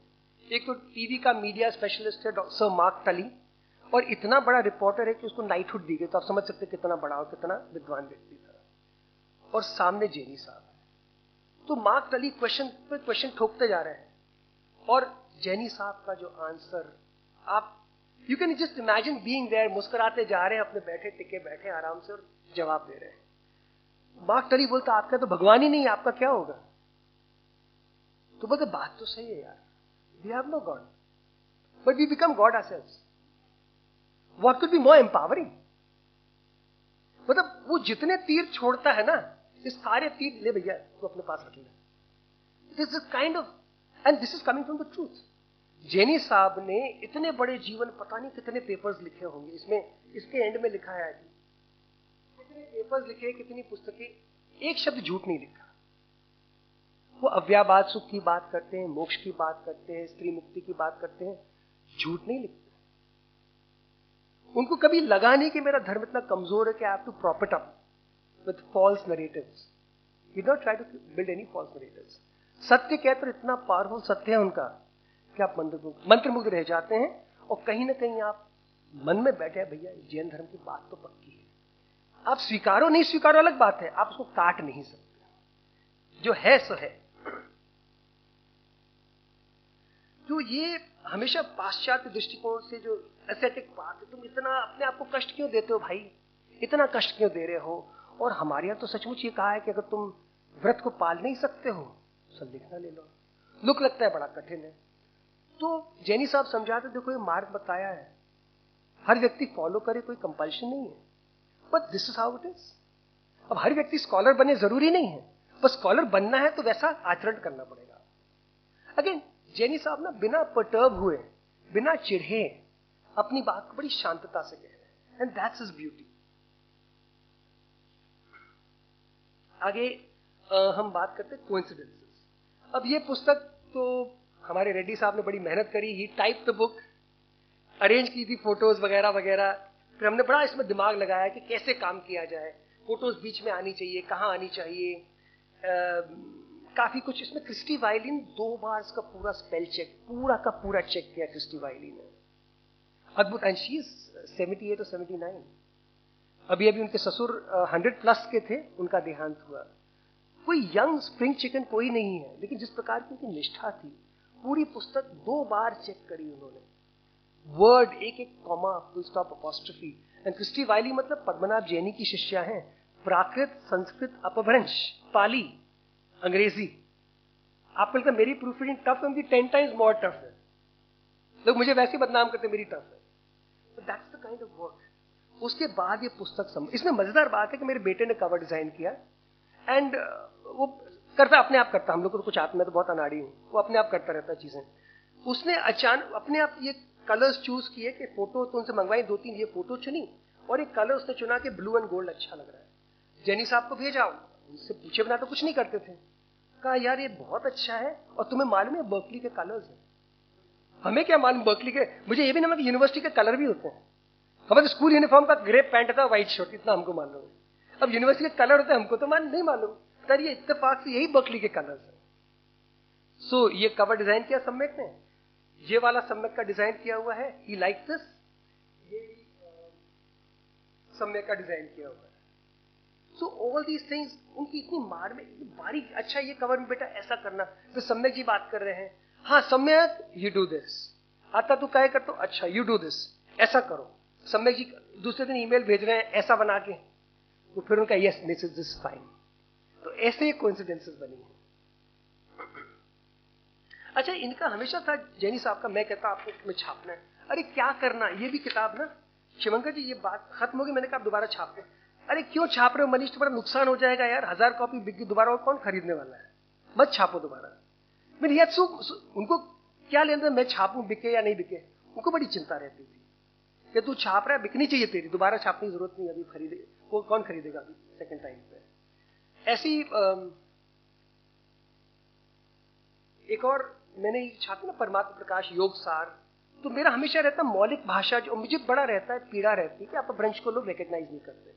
हम या तो प्राकृत में घुसेड़ देते हैं या उसकी संस्कृत छाया कर उसका सत्यानाश कर देते हैं। आप किसी भी प्राकृत ग्रंथ की संस्कृत छाया लिखोगे ना, गारंटी कोई प्राकृत नहीं पढ़ेगा, गारंटी, राइट और रॉन्ग।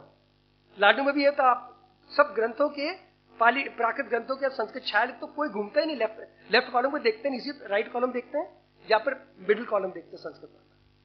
तो मैंने परमात्मा प्रकाश और योग सार छापे विदाउट द संस्कृत, ये तो पक्की थी। मैं क्या इसका नाम मैं रखूंगा परमप पयासु और जोगसारो। तो जैनी साहब का ईमेल आता, Manish you want to sell the books, sir हाँ बेचनी तो है, then write the proper name that people understand. तो फिर मैं परमात्मा प्रकाश और योग सार लिखा और बाकी परमात्मा प्रकाश के 3 एडिशन बिक गए, 1000 कॉपी के, योग सार के 3 या 4 एडिशन बिक गए 1000 कॉपीज के। और मैं जोग सार और परमप पयासु लिखता ना, पक्का बिकते ही नहीं, हो समझ में नहीं आता कि है क्या, ग्रंथ कौन सा है। So he was very very down to earth, very clear, life में बहुत क्लियर थे। अब ये आते जो मसालेदार किताब है जेंडर इंसाइलेशन, इसमें कोर क्वेश्चन क्या है, ये सब जानते बता चुके कि डिस्कशन है स्त्री मुक्ति पे। इसमें कोर क्वेश्चन क्या है कि क्या हम कहते कि संपूर्ण त्याग है मेरा, तो क्या संपूर्ण त्याग में वस्त्र त्याग आता है अथवा नहीं। तो इस पुस्तक में इसी को एक्सप्लोर किया है जैनी साहब ने कि इसमें संपूर्ण वस्त्रों का त्याग आता है अथवा नहीं आता है, नंबर 1। और इसमें उन्होंने कहा जी जैनी साहब की विशेषता है अपने मन की बात नहीं ठूस रहे कहीं पर, वो कह रहे इसमें क्या लिखा है इसमें क्या लिखा, तो दोनों को आकलन कर ले। तो 6 ग्रंथों को लेकर आते हैं जिसमें विशेष तौर पे इसी बात पर डिस्कशन किया है डिटेल में, और उसमें 3 ग्रंथ दिगंबर के हैं, 2 श्वेतांबर के हैं और एक यापनी का है। तो ये ग्रंथों के नाम पता नहीं किसने लिए या नहीं लिए, मैं नाम ले लेता हूं। पहला ये है,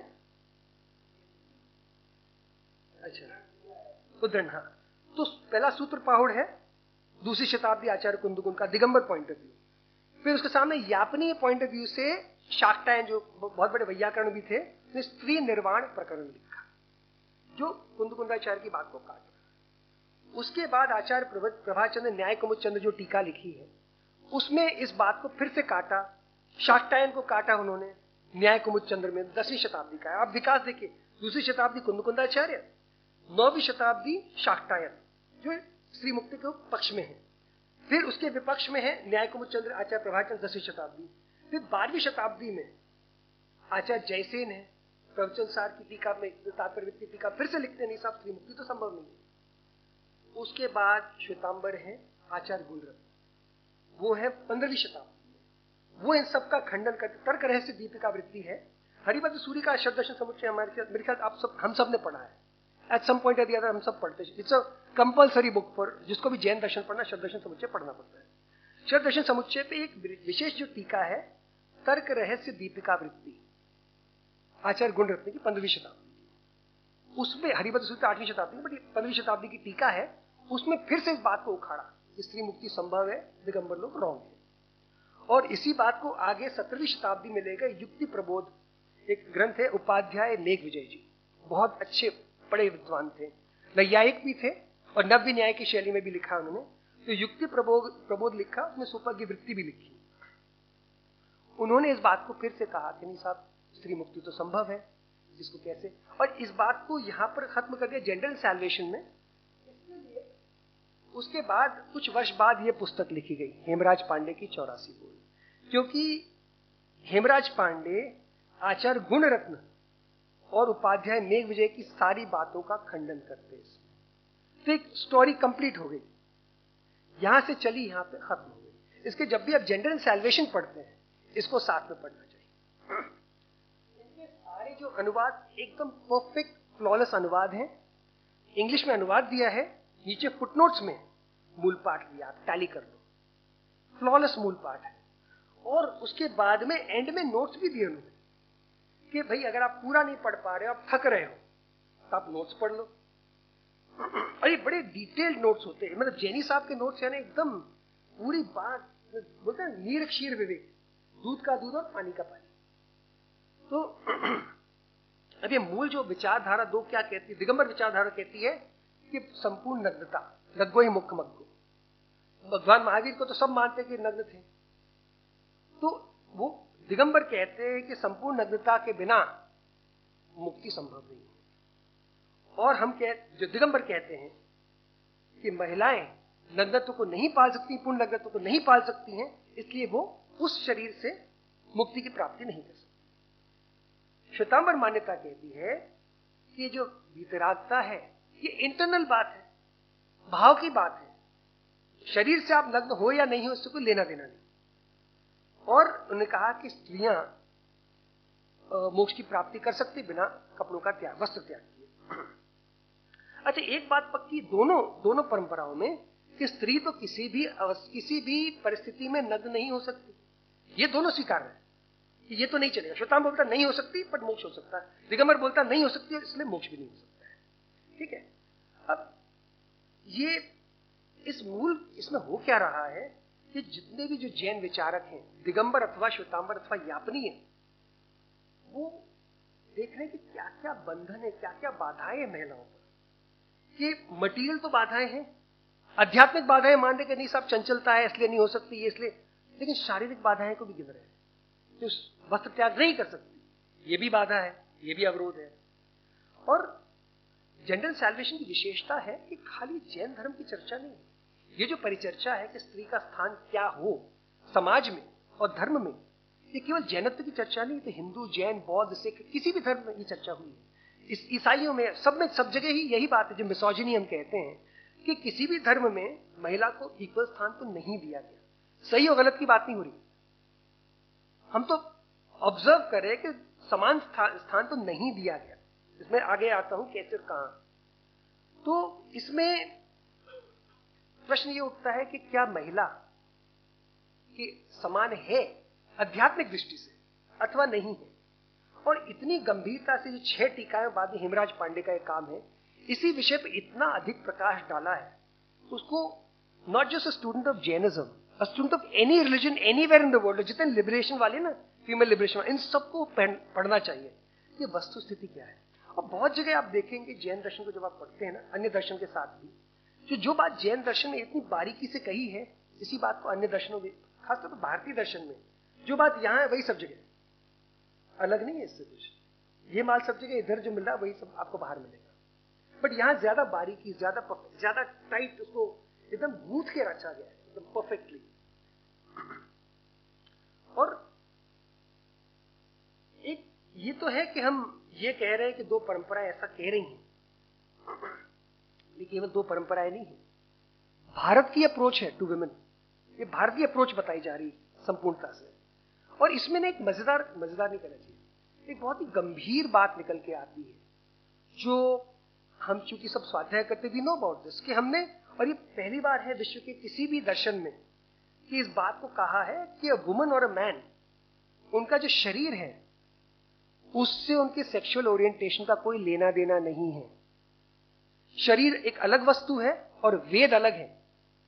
आप शरीर से स्त्री हो सकते लेकिन पुरुष वेद हो सकता है, स्त्री वेद हो सकता है, नपुंसक वेद हो सकता है। आप शरीर से पुरुष हो सकते हो लेकिन स्त्री वेद हो सकते हो। वेद का शरीर से अलग होना ये पहली बार जैन धर्म में, या तो मेरे ख्याल से किसी और धर्म में इतनी क्लैरिटी से इस बात को नहीं कहा गया है।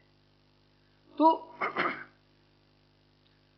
हम तो ये भी मानते हैं ना, तत्वार्थ सूत्र के हिसाब से भी 3 वेद है, स्त्री वेद, पुरुष वेद, नपुंसक वेद। एक कोई भी व्यक्ति शरीर से कुछ भी, ही कुड बी स्त्री वेद और पुरुष वेद और नपुंसक वेद। No other religions talk about this. और ये वस्तु स्थिति है, ऐसा नहीं कि आचार्य ने अपने मन से लिख दिया, ये फैक्ट है, हम देखते भी। अब ये 3 जो हमारे आर्ग्यूमेंट, जो मूल इस पुस्तक के जो क्या फंडामेंटल लेवल पे 3 आर्ग्यूमेंट्स है। पहला आर्ग्यूमेंट है, दिगंबर्स कहते हैं कि कपड़ा जो है वो अटैचमेंट है, और अटैचमेंट है इसलिए स्त्री मोक्ष नहीं, जो भी कपड़ा पहनेगा उसको मुक्ति नहीं हो सकती है। दूसरा आर्ग्यूमेंट है कि स्त्री के शरीर से बहुत सारी सूक्ष्म जीव रहते हैं, उनका आश्रय होता रहता है। जब सिर्फ मासिक धर्म के दौरान ही, बाकी टाइम भी आश्रय होता रहता है, इसलिए वो सूक्ष्म जीवों की उनके शरीर में हिंसा होती रहती है, इसलिए भी उनसे उस शरीर से मोक्ष हो नहीं सकता है। तीसरा आर्ग्यूमेंट ये है कि महिला जो है तिरिया चरित्र, वे लड़ती झगड़ती हैं, उनका मन इन चीजों में रमता नहीं है, इसलिए भी मोक्ष नहीं हो सकता है। ये तीनों बातों का श्वेतांबर खंडन करते हैं कि कपड़े पहनो या नहीं पहनो, इससे आपके अंतरंग की वितरागता में अंतर नहीं आता है। और दूसरे जो सूक्ष्म शरीर, जो सूक्ष्म हिंसा हो रही है इन चीजों से, ऐसे सूक्ष्म हिंसा तो पुरुष के शरीर में भी होती है। कोई आदमी के नाक से श्लेष्म निकल रहा है तो क्या वो मुनि नहीं रहेगा? तीसरी बात कि अगर ये अच्छा बुरा कह रहे तो ये तो अच्छा बुरा सब पे लागू होते हैं। पर तो मजेदार बात क्या है, जो जैनी साहब विशेष क्या लाते हैं कि श्वेतांबर ये तो कह रहे हैं कि स्त्री की मुक्ति होती, लेकिन ये भी कहते हो अचेरा है। अचेरा यानी illogical, unaccountable, which is not supported by facts, not supported by data. अचेरा है, ये तो अद्भुत आश्चर्य है। अगर लॉजिकल है तो फिर अचेरा क्यों माना आपने? तो ये अब जहां, अच्छा मजेदार बात है, ये डिबेट दोनों करे, दिगंबर श्वेतांबर। हम तो बात अनेकांत और स्यादवाद की करते हैं। ये पूरे 6 टेक्स्ट और 7वें टेक्स्ट में कहीं पर भी अनेकांत और स्यादवाद नहीं आता, आता ही नहीं है, जबकि सबसे पहले आना था, नहीं आता है। But comes back to this matter. ये जैनी साहब ने इस बात को भी उठाया कि आप बोलते स्त्री मुक्ति होती है, कोई बात नहीं, सिर्फ एक की क्यों हुई? 24 में 5-10 होते, 10-12 होते, खाली एक क्यों हुए? दूसरा, अच्छा श्वेतांबर अकाउंट ऑफ मल्लीनाथ में बोलते हैं कि उनकी मुक्ति हुई भगवान मल्लीनाथ की स्त्री के रूप में। उसमें यह भी कहा है कि मायाचारी करती थी इसलिए स्त्री हुई, बुरा तो वहां बना दिया। अच्छा, आज भी श्वेतांबर परंपरा में या दिगंबर प्रमुखता, मोनास्टिक डिसिप्लिन में भी प्रमुखता तो साधु की है कि साध्वी की है। श्वेतांबर परंपरा में ऋषि सूत्र में भी आता है कि 100 साल की दीक्षित साध्वी जी हो, गंभीर विदुषी हो, और 1 मिनट पहले दीक्षित बाल साधु हो, तो भी साध्वी जी साधु को नमस्कार करेंगे। यानी पुरुष प्रधान तो है ही। तो बात कहां पर जाके अटकी? सिर्फ ये। अच्छा, जैनी साहब ने क्वेश्चन भी उठाया, या इस वक्त एक क्वेश्चन ये भी उठाया जैनी साहब ने कि ये जो डिबेट निकला स्त्री पुरुष मुक्ति का, इस बात पे तो नहीं निकला कि जो जैनों ने कहा, दिगंबर जैनों ने कहा कि यार कपड़े हैं तो मुक्ति हो नहीं सकती। क्या इस बात को बचाने के लिए तो श्वेतांबर ने नहीं कहा कि कपड़े के साथ मुक्ति होती, उसके लिए स्त्रियों की भी मुक्ति करा दी? ये सारे सवाल उठाए हैं, इसका जवाब किसी के पास नहीं है, वो तो केवल गम में है। बट सवाल उठाना, इतनी सुंदरता से उठाना, ये जैनी साहब की विशेषता है। आपका समय काफी लिया। मिच्छामि विक्रम। जय जिनेन्द्र। नमस्ते।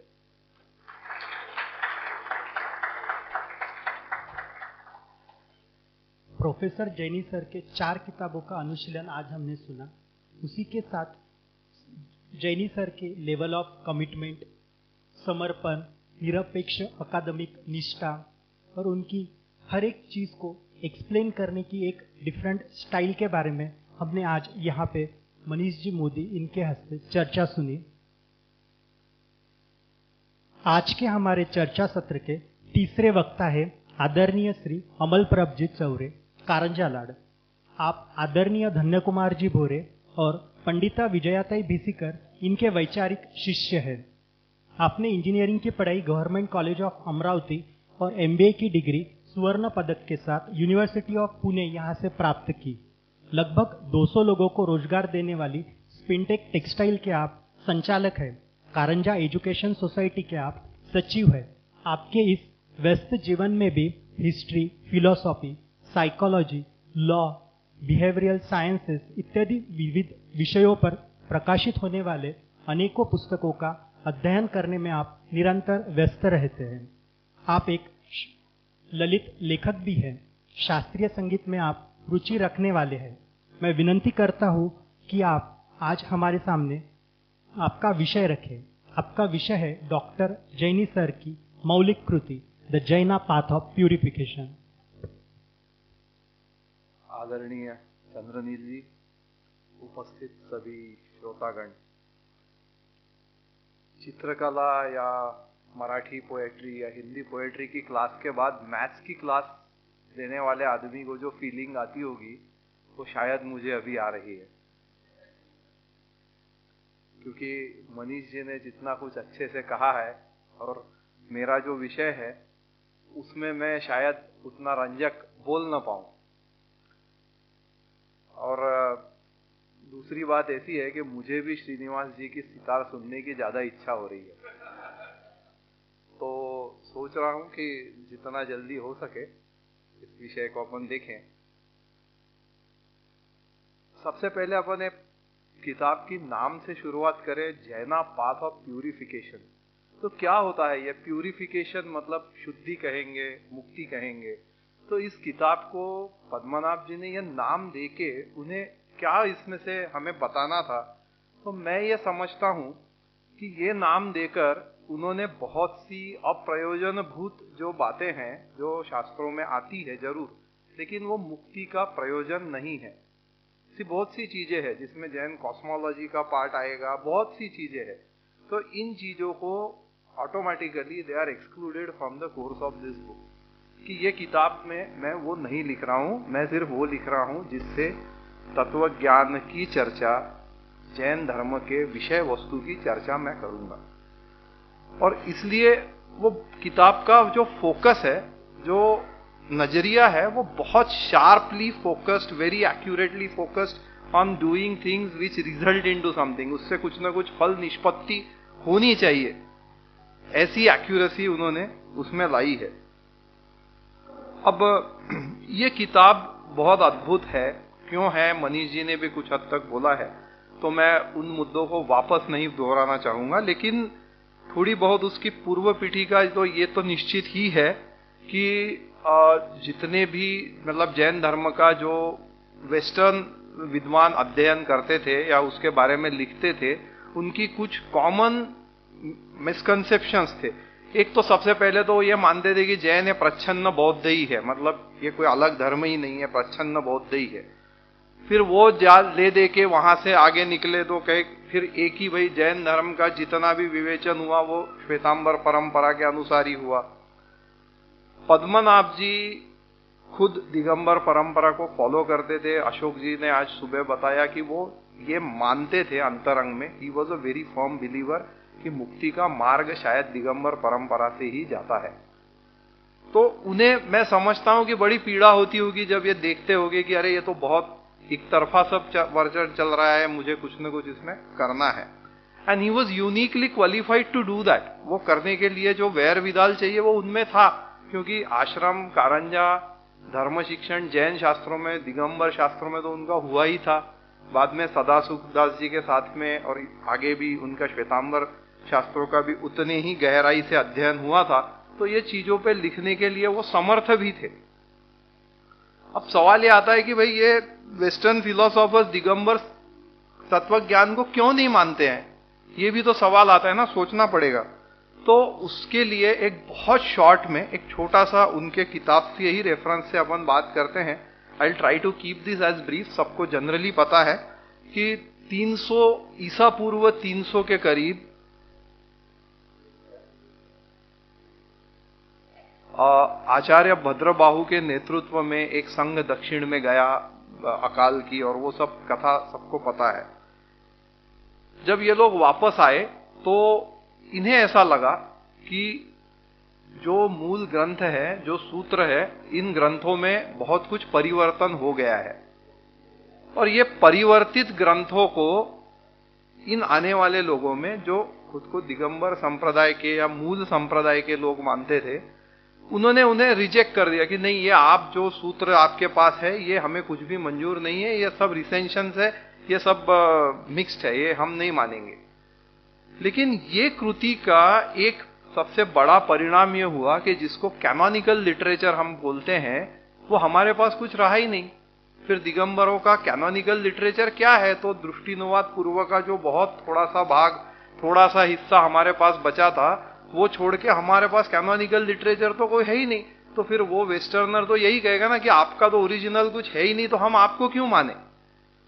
तो पद्मनाभ जी ने उनके किताब में जो पहले 2 चैप्टर्स इसके ऊपर लिखे, उन्होंने ये लिखा कि भैया जब मैं देखता हूं, दोनों के डॉक्ट्रिन्स पढ़ता हूं, तो दोनों में बहुत छोटे छोटे 3-4 पॉइंट्स को छोड़कर टोटल यूनिटी ऑफ आउटलुक है। दोनों का आउटलुक सेम है, कहीं भी कोई डिस्पैरिटी नहीं दिखाई देती। तो अगर ऐसा है तो जो जैन, दिगंबर जैन शास्त्र उपलब्ध है, उन्हें मूल ग्रंथ का स्थान क्यों नहीं देना चाहिए? वो देना उनकी शास्त्रोकृति का सही सम्मान होगा। ये समझने के लिए वो first 2 chapters are there in that book. Actually path of purification से उसका डायरेक्ट संबंध तो नहीं है, लेकिन ये एक चीज को एस्टैब्लिश करने के लिए वो पद्मनाभ जी की शैली है, वो स्कॉलरशिप है कि ये जो इतिहास हुआ है वो इतिहास पूरा लिखेंगे, उसको एनालाइज करेंगे और अपना व्यू सामने रखेंगे कि हाँ ये ऐसा है, इसलिए हम ये मानते हैं। और मैं एक छोटा सा करेक्शन या एक चीज जो मनीष जी के इसमें मुझे आई कि हाँ, कुंद कुंद आचार्य की वाणी को आगम हम कह सकते हैं, क्योंकि जो हमारे धर्म की कथा है, चाहे वो दंत कथा समझे या ना समझे, लेकिन वो विधेय क्षेत्र में गए, वो भगवान की वाणी सुन के आए, तो वो तो आगम ही हुआ, परमागम भी हुआ। तो अब ये तो जैनी जी के फर्स्ट 2 चैप्टर्स की चर्चा हुई। फिर उनके किताब में जैसे जैसे हम आगे बढ़ते हैं तो उनकी कुछ बहुत यूनिक आइडियाज है। जैसे कर्म थ्योरी के बारे में चर्चा करते, तो एक तो सबसे बड़ी बात यह है कि पद्मनाभ जी भले वैसा ना लिखे स्पष्ट रूप से, लेकिन वो हर चीज को तर्क की कसौटी पे कसते हैं। वो भले ही वैसा ना लिखे, बल्कि वो एक जगह यूं भी लिख देते हैं कि भाई आप अगर कहते हो कि यह सर्वज्ञ की वाणी है इसलिए यह प्रमाण है, तो फिर वेद भी किसी XYZ की वाणी है, कोई देवता की वाणी है, तो उसे भी प्रमाण मानना पड़ेगा। तो ये बात तो मुझे हजम नहीं होती, यहां तक तो वो लिख ही चुके हैं। तो फिर हर चीज को तर्क में लगाना है, तो फिर कर्म सिद्धांत से शुरू करते कि भैया कर्म सिद्धांत की जरूर क्या है, क्यों कर्म सिद्धांत लिखा जाए। तो फिर कहते हैं कि भाई जो थेइस्टिक, मतलब जो कर्ता करविता परमेश्वर, यानी जिसको कहते हैं कि भाई कर्तुम अकर्तुम अन्यथा कर्तुम शक्ति जिसके पास है, ऐसा कोई परमेश्वर अगर मानने वाला दर्शन है, तो उनके लिए तो बहुत आसान है कि भाई दुनिया में इनइक्वालिटी दिखती है, हर आदमी अलग अलग जगह दिखता है, कोई श्रीमंत है, कोई नहीं है, जो भी है। तो ये क्यों होता है? तो भाई वो उस भगवान की इच्छा है, उसने जैसा रखा वैसा हम रखे हैं। तो वो तो कोई लॉजिकल एक्सप्लेनेशन उसमें बहुत सीधा सीधा है, कोई जरूर नहीं है। बट अगर हमको ऐसा कोई परमेश्वर नहीं मानना है, तो फिर हमको क्या करना पड़ेगा? We will have to have some mechanism for having the inequalities explained in a logical fashion. उसका कोई लॉजिक होना चाहिए। तो वो लॉजिक फिर हमें कर्म थ्योरी से मिलता है। वो कर्म थ्योरी के बारे में फिर उन्होंने बहुत सा कुछ लिखा है।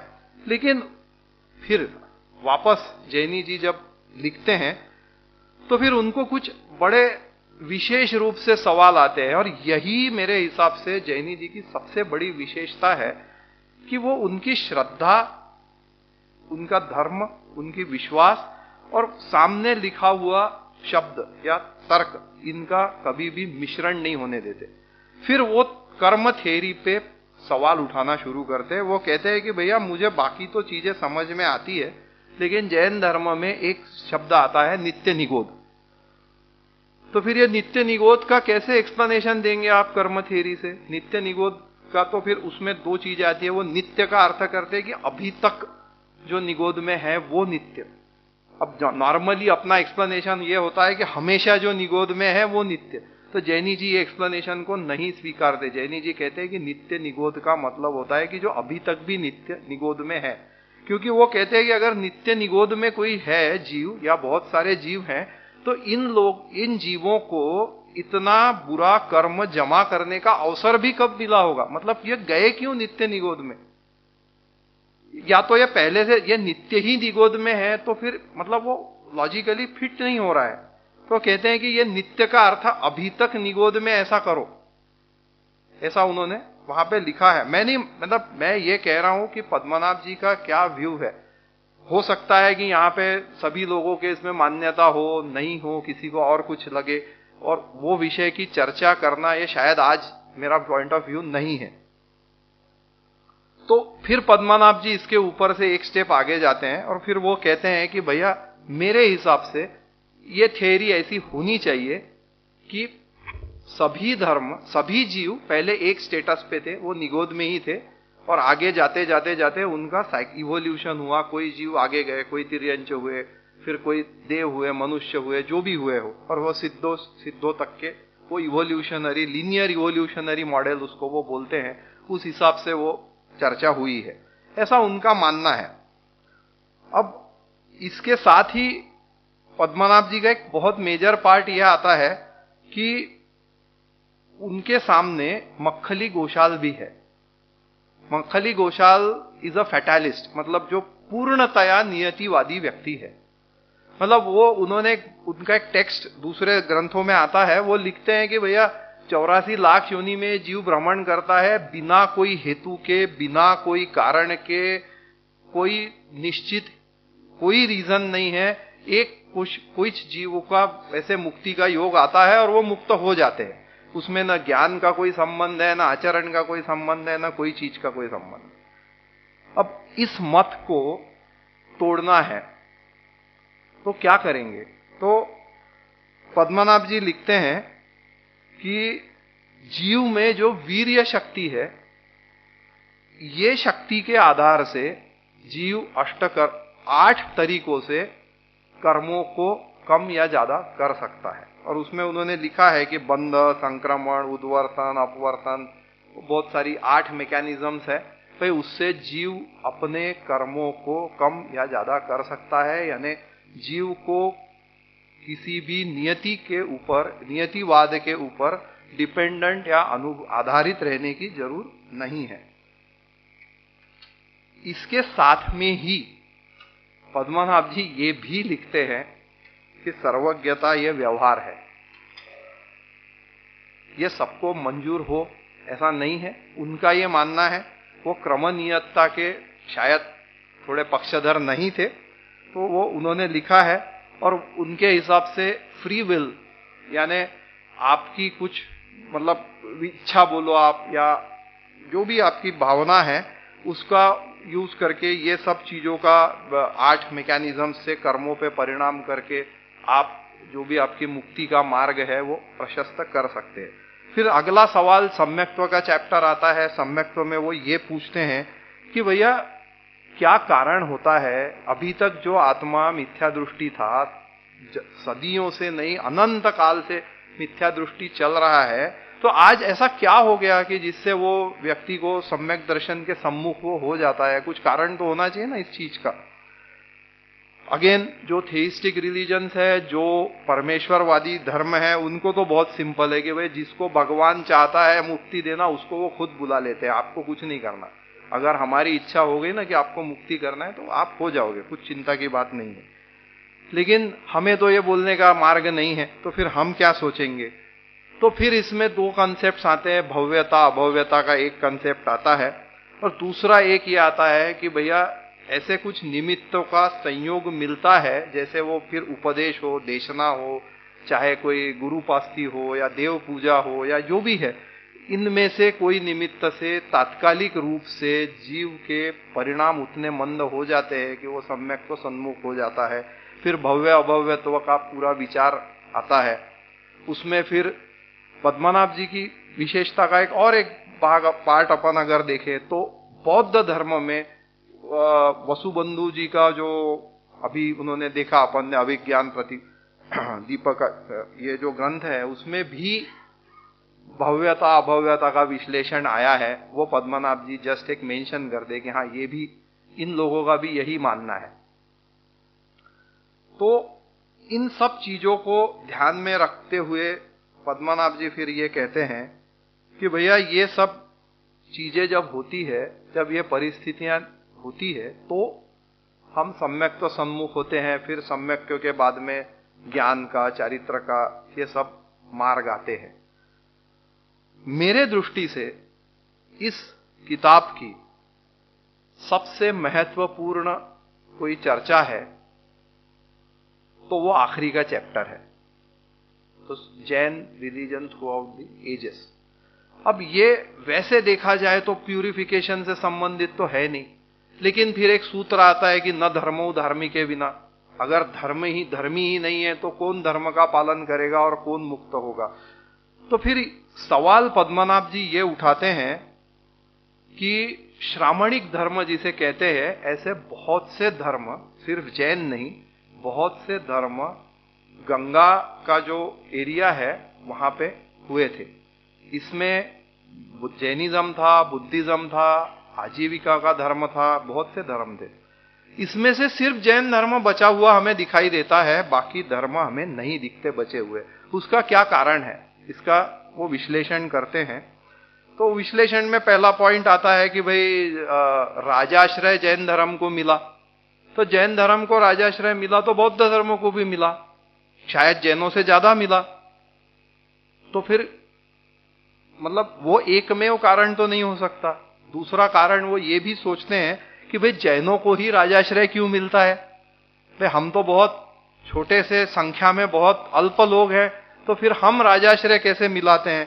फिर पद्मनाभ जी इस चीज को लेके चले जाते हैं कि अरे भैया जैन धर्म ये ब्राह्मणिकल रिलीजन्स की सुपीरियरिटी को डिनाई करता है, उन्हें नकारता है। वो धर्म जो धर्म ये कहता है कि क्षत्रिय सबसे ऊपर है, जाहिर है राजाओं को फेवरेट धर्म तो बनने में पूरी शक्यता वो रहेगी कि भाई हमसे ऊपर कोई नहीं है। पहले ही राजा नहीं मानता कि मेरे ऊपर कोई है, धर्म सत्ता भी मेरे ऊपर नहीं है। अगर ऐसा कोई धर्म कहता है तो there is very good chance that it will be accepted. और दूसरा, हमारा धर्म काफी फ्लेक्सिबल है इन टर्म्स ऑफ मतलब हमारी जो मान्यता है, मूल तत्व ज्ञान है, उसकी फ्रेमवर्क बहुत स्ट्रांग है, बट वो फ्रेमवर्क के बीच में फिर आपको क्या बिठाना है वो it's up to you almost. ऐसा कुछ हद तक सिचुएशन था। इसके कारण हमें राजाश्रय भी मिला। उसके बाद सबसे महत्वपूर्ण दो कारणों को वो स्पर्श करते हैं, जो मेरे कहीं भी और कोई भी व्यक्ति के द्वारा इन कारणों का उहापोह किया हुआ मुझे दिखाई नहीं दिया। मैं ये नहीं कहता कि नहीं होगा, ये मुझे नहीं दिखाई दिया, शायद मेरे ज्ञान की वो अल्पता समझिए। उन्होंने एक बहुत बड़ा कारण ये दिया कि सिर्फ जैन धर्म ऐसा धर्म है श्रामणिक धर्मों में जहां श्रावकाचार के ऊपर बहुत ज्यादा एम्फसिस है। मतलब बौद्ध धर्म का कोई श्रावकाचार नाम की चीज अवेलेबल नहीं है। एक बहुत छोटा सा कुछ सूत्र का पार्ट छोड़ दिया जाए तो श्रावकाचार नाम की कोई चीज और कोई धर्म में उपलब्ध ही नहीं है। बाकी रिलीजन्स में तो है ही नहीं। वहां तो श्रावकाचार या उनके मतलब लेइटी जो सर्वसामान्य व्यक्ति है, उन्होंने क्या आचरण करना है ये बताने के लिए तो ऊपर के बॉसेस बैठे हैं, लेकिन हमारा धर्म तो उन्हें मानता नहीं है। हम तो मतलब वर्ण व्यवस्था को ही नकार रहे हैं। तो फिर श्रावकाचार के बारे में जो हमने बहुत सारा वाङ्मय लिखा है, रत्नकरंड श्रावकाचार से शुरू होके सागार धर्मामृत तक के सभी ग्रंथों में श्रावकाचार का जो हमें बहुत तगड़ा पाथेय मिला है, इसकी वजह से हम लोग जिंदा है, वी हैव सर्वाइव। हमें कोई ना कोई एक नॉर्थ स्टार, पोल स्टार हमें मिला है कि ऐसे रहना है, ऐसे करना है, ये करना है, ये जैनोचित है, ये नहीं है। मैं नहीं मान, ये शायद आप ये माने कि इसमें से सब चीजें आज रिलेवेंट नहीं है, नहीं होगी, maybe not, but there is a very definite code of conduct. ऐसा कुछ ना कुछ है जो हमें आज भी मार्गदर्शन करता है, हमारी मानसिकता एज अ कम्युनिटी को बनाने में सक्षम है। तीसरी बात यह थी कि प्रथमानुयोग योग को हम लोग आज बहुत निग्लेक्ट करते हैं। मतलब प्रथमानुयोग का शास्त्र देके कोई मतलब स्वाध्याय को बैठा है, ऐसा तो कम ही देखने में आता है, मैंने तो किसी को नहीं देखा है। लेकिन प्रथमानुयोग और आचार्य जिनसेन द्वितीय, इनका जैन शासन के सर्वाइवल में कितना बड़ा योगदान है, ये पद्मनाभ जी ने एक्सप्लेन किया है। उन्होंने कहा कि इन व्रत कथाओं के या जैन कथा, जैन चरित्र, इनके माध्यम से जो सर्वसामान्य आखिरी व्यक्ति है उस व्यक्ति तक हमने ये पहुंचाया है कि हमारे लिए उचित क्या है, हमारा ध्येय क्या है, हमें कहाँ जाना है, हमें क्या करना है। ज्यादा तत्व चर्चा की उसमें, मतलब आप यूं कहे कि उसको स्वीट रैप करके उन्होंने बहुत कड़वी घूंट उसको लेकिन पिला तो दी है सबको। और जिनसेनाचार्य ने विशेष रूप से दक्षिण भारत में, अभी अभी मैं दक्षिण भारत से आ रहा हूं और इसका मैं जीवंत उदाहरण देख रहा हूं, इसलिए आपके ये चीजें भी बता सकता हूं कि उन्होंने बहुत से संस्कारों को जो वैदिक धर्म के थे एडॉप्ट करके जैन संस्कारों में कन्वर्ट कर लिया। तो उन्होंने कहा कि ठीक है, आपको उस समाज में रहना है जिस समाज में वर्ण व्यवस्था है, और आप वर्ण व्यवस्था के खिलाफ जाओगे तो वो पूरा समाज आपको क्रश कर देगा, आपको जीने नहीं देगा। तो फिर आप क्या करोगे? तो बोले हमारे यहां भी वर्ण व्यवस्था है, लेकिन हमारी वर्ण व्यवस्था जाति पे नहीं, कर्म पे आधारित है। तो फिर एक कंसेप्ट आता है जैन ब्राह्मण। तो ये जैन ब्राह्मण क्या होता है? तो जैन ब्राह्मण ये होता है कि वो मंदिर का पुजारी होगा, या वो मंदिर में पौरोहित्य करेगा, या जो भी आवश्यक कृत्य है वो कराएगा, तो उसे हम जैन ब्राह्मण बोलेंगे। उसके जैन ब्राह्मण यही शब्द है, ठीक है। तो उन्होंने ये नहीं कहा कि ये जन्म से हुआ है, मतलब उसे कोई विशेष जाति में या विशेष कुल में जन्म के कारण वो ओहदा नहीं मिलता है, वो सिर्फ इसलिए मिलता है कि उसका कृत्य वो है, उसका कार्य वो है। और उन्होंने फिर जन्म से लेके तो मृत्यु तक के हर संस्कार में, भाई संस्कार आपको चाहिए ना, आपको उस समाज में रहना है कि जहां ये संस्कार होते हैं, आप इनसे बहुत अलग हटके नहीं रहेंगे, लेकिन इसका जो फ्रेमवर्क है वो हम जैनत्व में बिठाएंगे। और वो जिनसेनाचार्य ने किया है, और उसके कारण हम लोग सिंगल आउट नहीं हुए, हम लोग अन्य लोगों से टूट नहीं गए, हम उस समाज में रहने के काबिल है जहां पे बहुतांश मेजॉरिटी लोग ये कर रहे हैं। अभी जैसे मैं साउथ का आपको एग्जाम्पल दूं, तो साउथ में हर मंदिर के सामने एक गरुड़ स्तंभ होता है, जिसमें बेल्स लगी हुई होती हैं या कुछ ध्वजा लगी हुई होती है। तो जैन मंदिरों में भी मानस स्तंभ के व्यतिरिक्त, मानस स्तंभ के अलावा ये गरुड़ स्तंभ आपको साउथ के हर मंदिर में दिखाई देता है। मैं अभी देख के आ रहा हूं, उसके फोटोज भी मैंने निकाले थे। मंदिर की जो रचना है, जो स्ट्रक्चर है, वो आप जैन और हिंदू मंदिर का स्ट्रक्चर में डिफरेंस आपको कहां दिखेगा? तो सिर्फ वहां पे अगर वो सामने का जो एक पेडिमेंट रहता है, वो पेडिमेंट में जिनेंद्र देव की मूर्ति रहेगी, वहां पे शायद गणपति जी की होगी या और कोई की होगी, या मीनाक्षी अम्मन के मंदिर में मीनाक्षी जी की है, जिस किसी की भी होगी, बट स्ट्रक्चरली कोई डिफरेंस नहीं है। मतलब हम एसिमिलेट हो गए, हम उनसे आइडेंटिफाई कर रहे हैं, हम उनसे सम्मिलित भी है, लेकिन हमारी मूल अलगता हम बनाए हैं। हम कहीं भी ये नहीं कह रहे हैं कि हम वैदिक हैं, लेकिन हम ये भी नहीं कह रहे कि हम तुमसे हर चीज में डिफरेंट है, हम हर चीज में आपसे झगड़ा करेंगे, नहीं। हम आपके साथ में हैं, लेकिन हम अलग हैं। और ये जो व्यू है, इसका जो एक्सपोजिशन, इसकी जो मतलब जो चीज जैनी जी ने उनके ग्रंथ के आखिरी चैप्टर में लिखी है, मेरे पढ़ने में और कहीं नहीं आई। So it is something which I really enjoyed, and I could see it from the first hand experience that yes, it is indeed so. ऐसा होता है. मैं समझता हूँ कहने को तो मतलब जैना पाथ ऑफ प्यूरिफिकेशन इतनी अच्छी किताब है, क्यों है, मुझे जो जितना समझ में आया मैंने कहने की कोशिश की. मेरी गुरुजी, ताई, पंडित जी, इन लोगों का आशीर्वाद है, कुछ ना कुछ जो समझा वो मैं बोल पाया. आप लोगों ने भी धैर्य से सुना. मैं आपका सभी का धन्यवाद करता हूँ. जय जिनेन्द्र.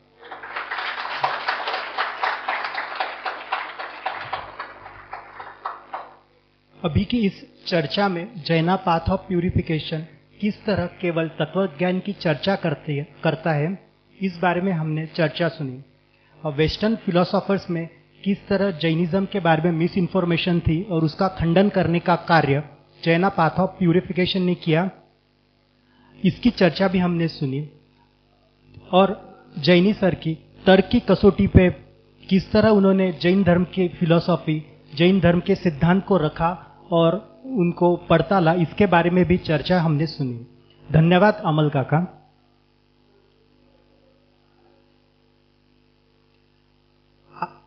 आज के इस चर्चा सत्र के अध्यक्ष आदरणीय श्री चंद्रनील जी जडेरिया, तंत्रा इवेंटर्स, पुणे.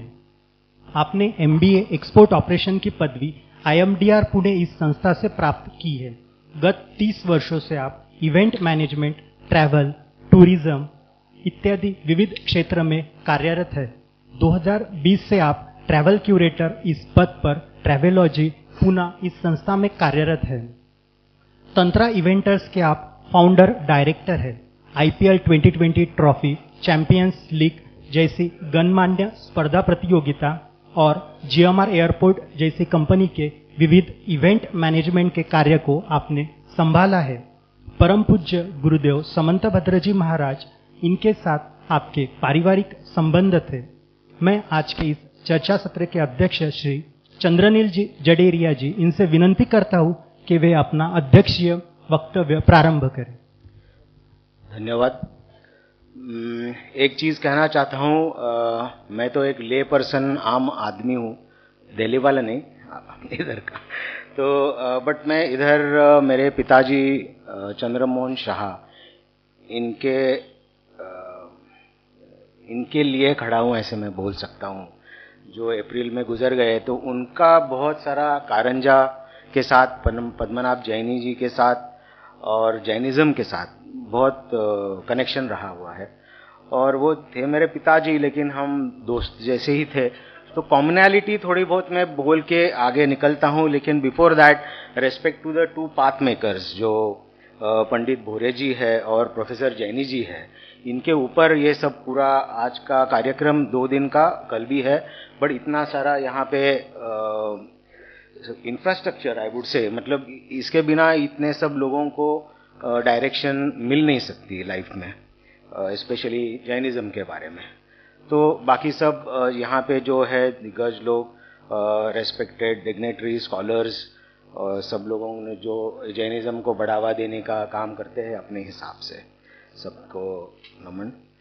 स्पीकर्स का तो खैर अलेक्जेंडर जी का पहले अपन ने थोड़ा देख लिया था.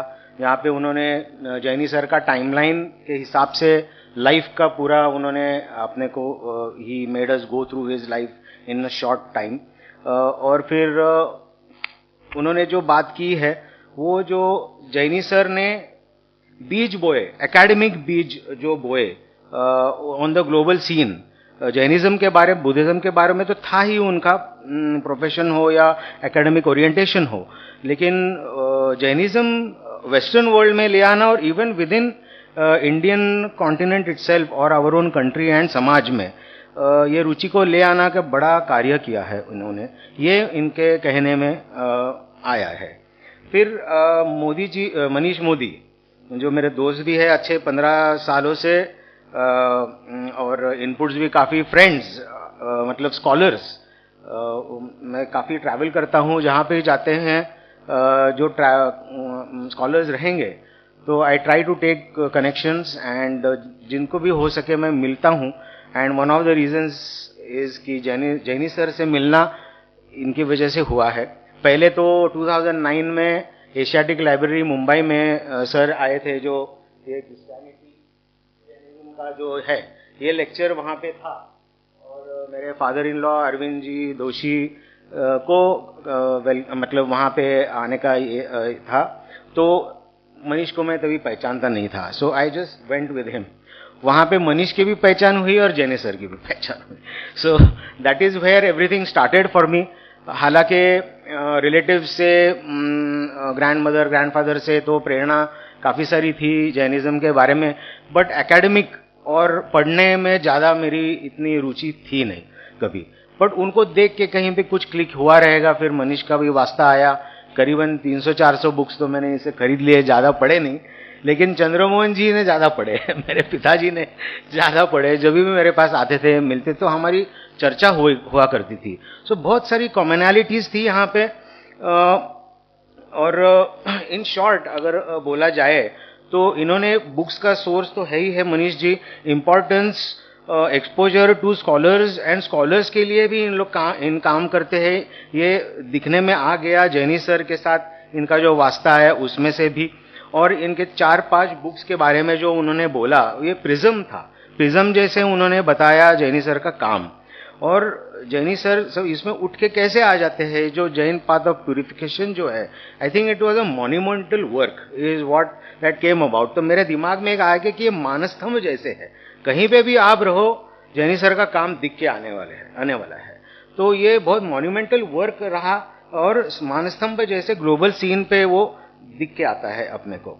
और प्राइम स्कॉलर इंडोलॉजी और अदर इंडिक फिलॉसफी के रह चुके हैं, और वेस्टर्न तो आता ही था उनको, बट ये बात कर सकते हैं इसके बारे में।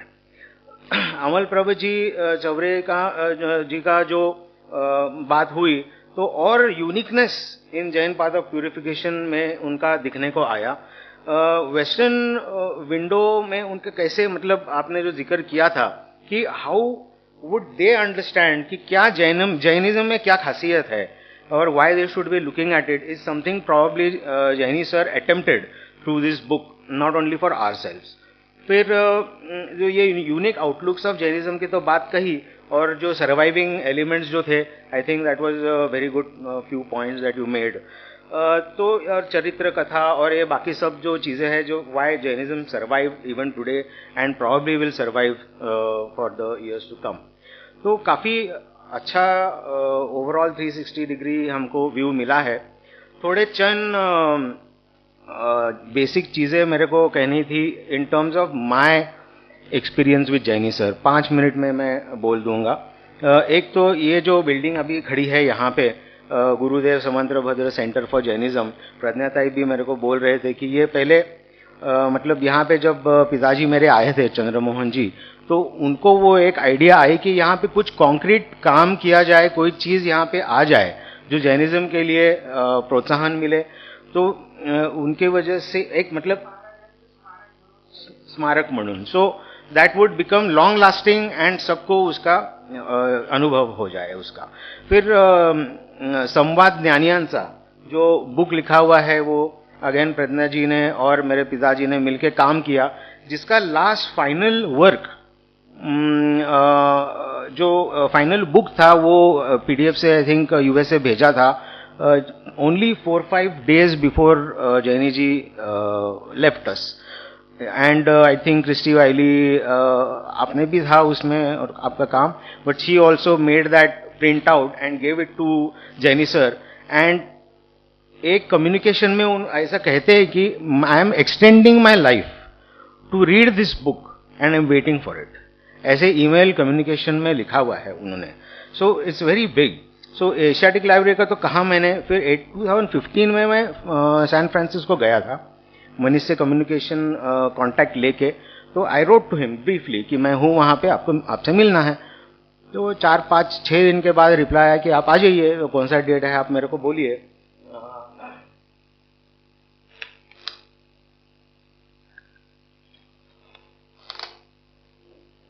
तो मैं लैंड अप हो गया बर्कली में और ढूंढते ढूंढते चला गया, बस जल्दी पहुंच गया था। I looked around the campus, तो नहीं रहेंगे करके मैं थोड़ा घूम रहा था, then I happen to ask someone, तो ही सेड हाँ sir is already there. So मैं पहुंच गया वहां पे। 1-2 घंटे की प्रॉब्ली अपॉइंटमेंट थी इन जनरल, बट क्या है पता नहीं है, एक के ऊपर एक बातें चलते चलते चलते गए। Then he realize that we have some things in common which he told me at the end कि हमने बहुत सारी बातें की। तो उनके टिफिन में जो बेसिक उनका टिफिन था, सैंडविच हो या थोड़े फ्रूट्स रहेंगे, ड्राई फ्रूट्स रहेंगे, वही आप मेरे को जाना था कहीं पे, जाके फिर खा के मैं आ जाऊंगा वापिस, ऐसे बोला। नहीं कहाँ जा रहे हो आप, तू कुठे जायचं नाही, इथे बस, आपण दोघं मिळून ह्याच डब्यातून जे आहे ते खायचं। तो that is how we landed up. कुछ ब्रेक नहीं था, 7 घंटे वो दिन उनके ऑफिस में हम लोग बैठ के इतनी सारी बात की। मैं तो एकदम नॉर्मल आदमी, एक तो ज्यादा पढ़ना मेरा हुआ नहीं है कभी जैनिज्म का, ना स्कॉलर है ना एकेडमिक है कुछ भी, बट बातें करते करते गए तो कॉमनिटी उनके दिमाग में आई कि एक तो मैं भी श्रीलंका में पढ़ा हूं, तो और दादा मतलब मेरे पिताजी का भी वो कॉमनैलिटी आ गई, तो उन्होंने भी काम किया वहां पे, जैनी सर पढ़ाई किए वहां पे। फिर मेरा नेटिव प्लेस कर्नाटक में है और पद्मनाभ सर वापस कर्नाटक के बेस हैं। फिर महाराष्ट्र में पढ़े पले हुए, जो भी हमारा भी वैसे ही हुआ है। और आगे और बेसिक गुजराती, वो गुजरात में गए काम करने, उनसे वहां से उनको प्लेटफॉर्म मिल गया बाहर जाने के, हमारा बेस गुजराती जैन है।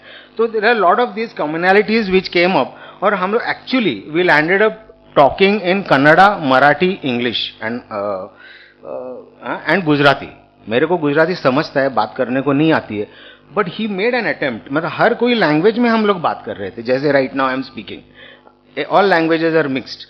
तो ये सब चीज थी। Then he mentioned one very small, एक किसी को आदमी को गुजरात में मिले थे जो कासार जैन के बारे में मोड़ी लिपि में कुछ एक लेटर उनको मिला था, तो वो एक अधूरा उनका ड्रीम था कि इसका कुछ तो he wanted to write something about it।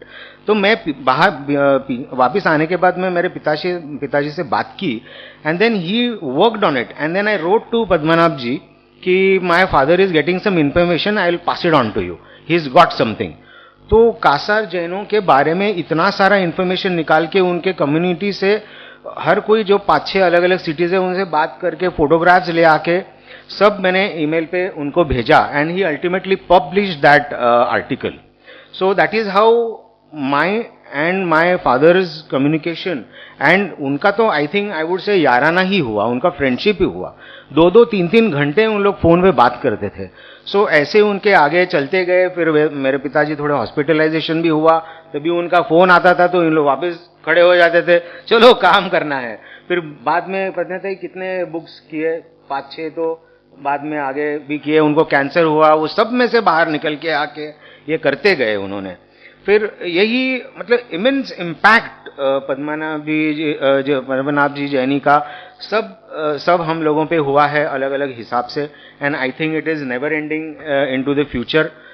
इतना इम्प्रेशन हम सब पे रहा हुआ है, यही है। थैंक यू, धन्यवाद।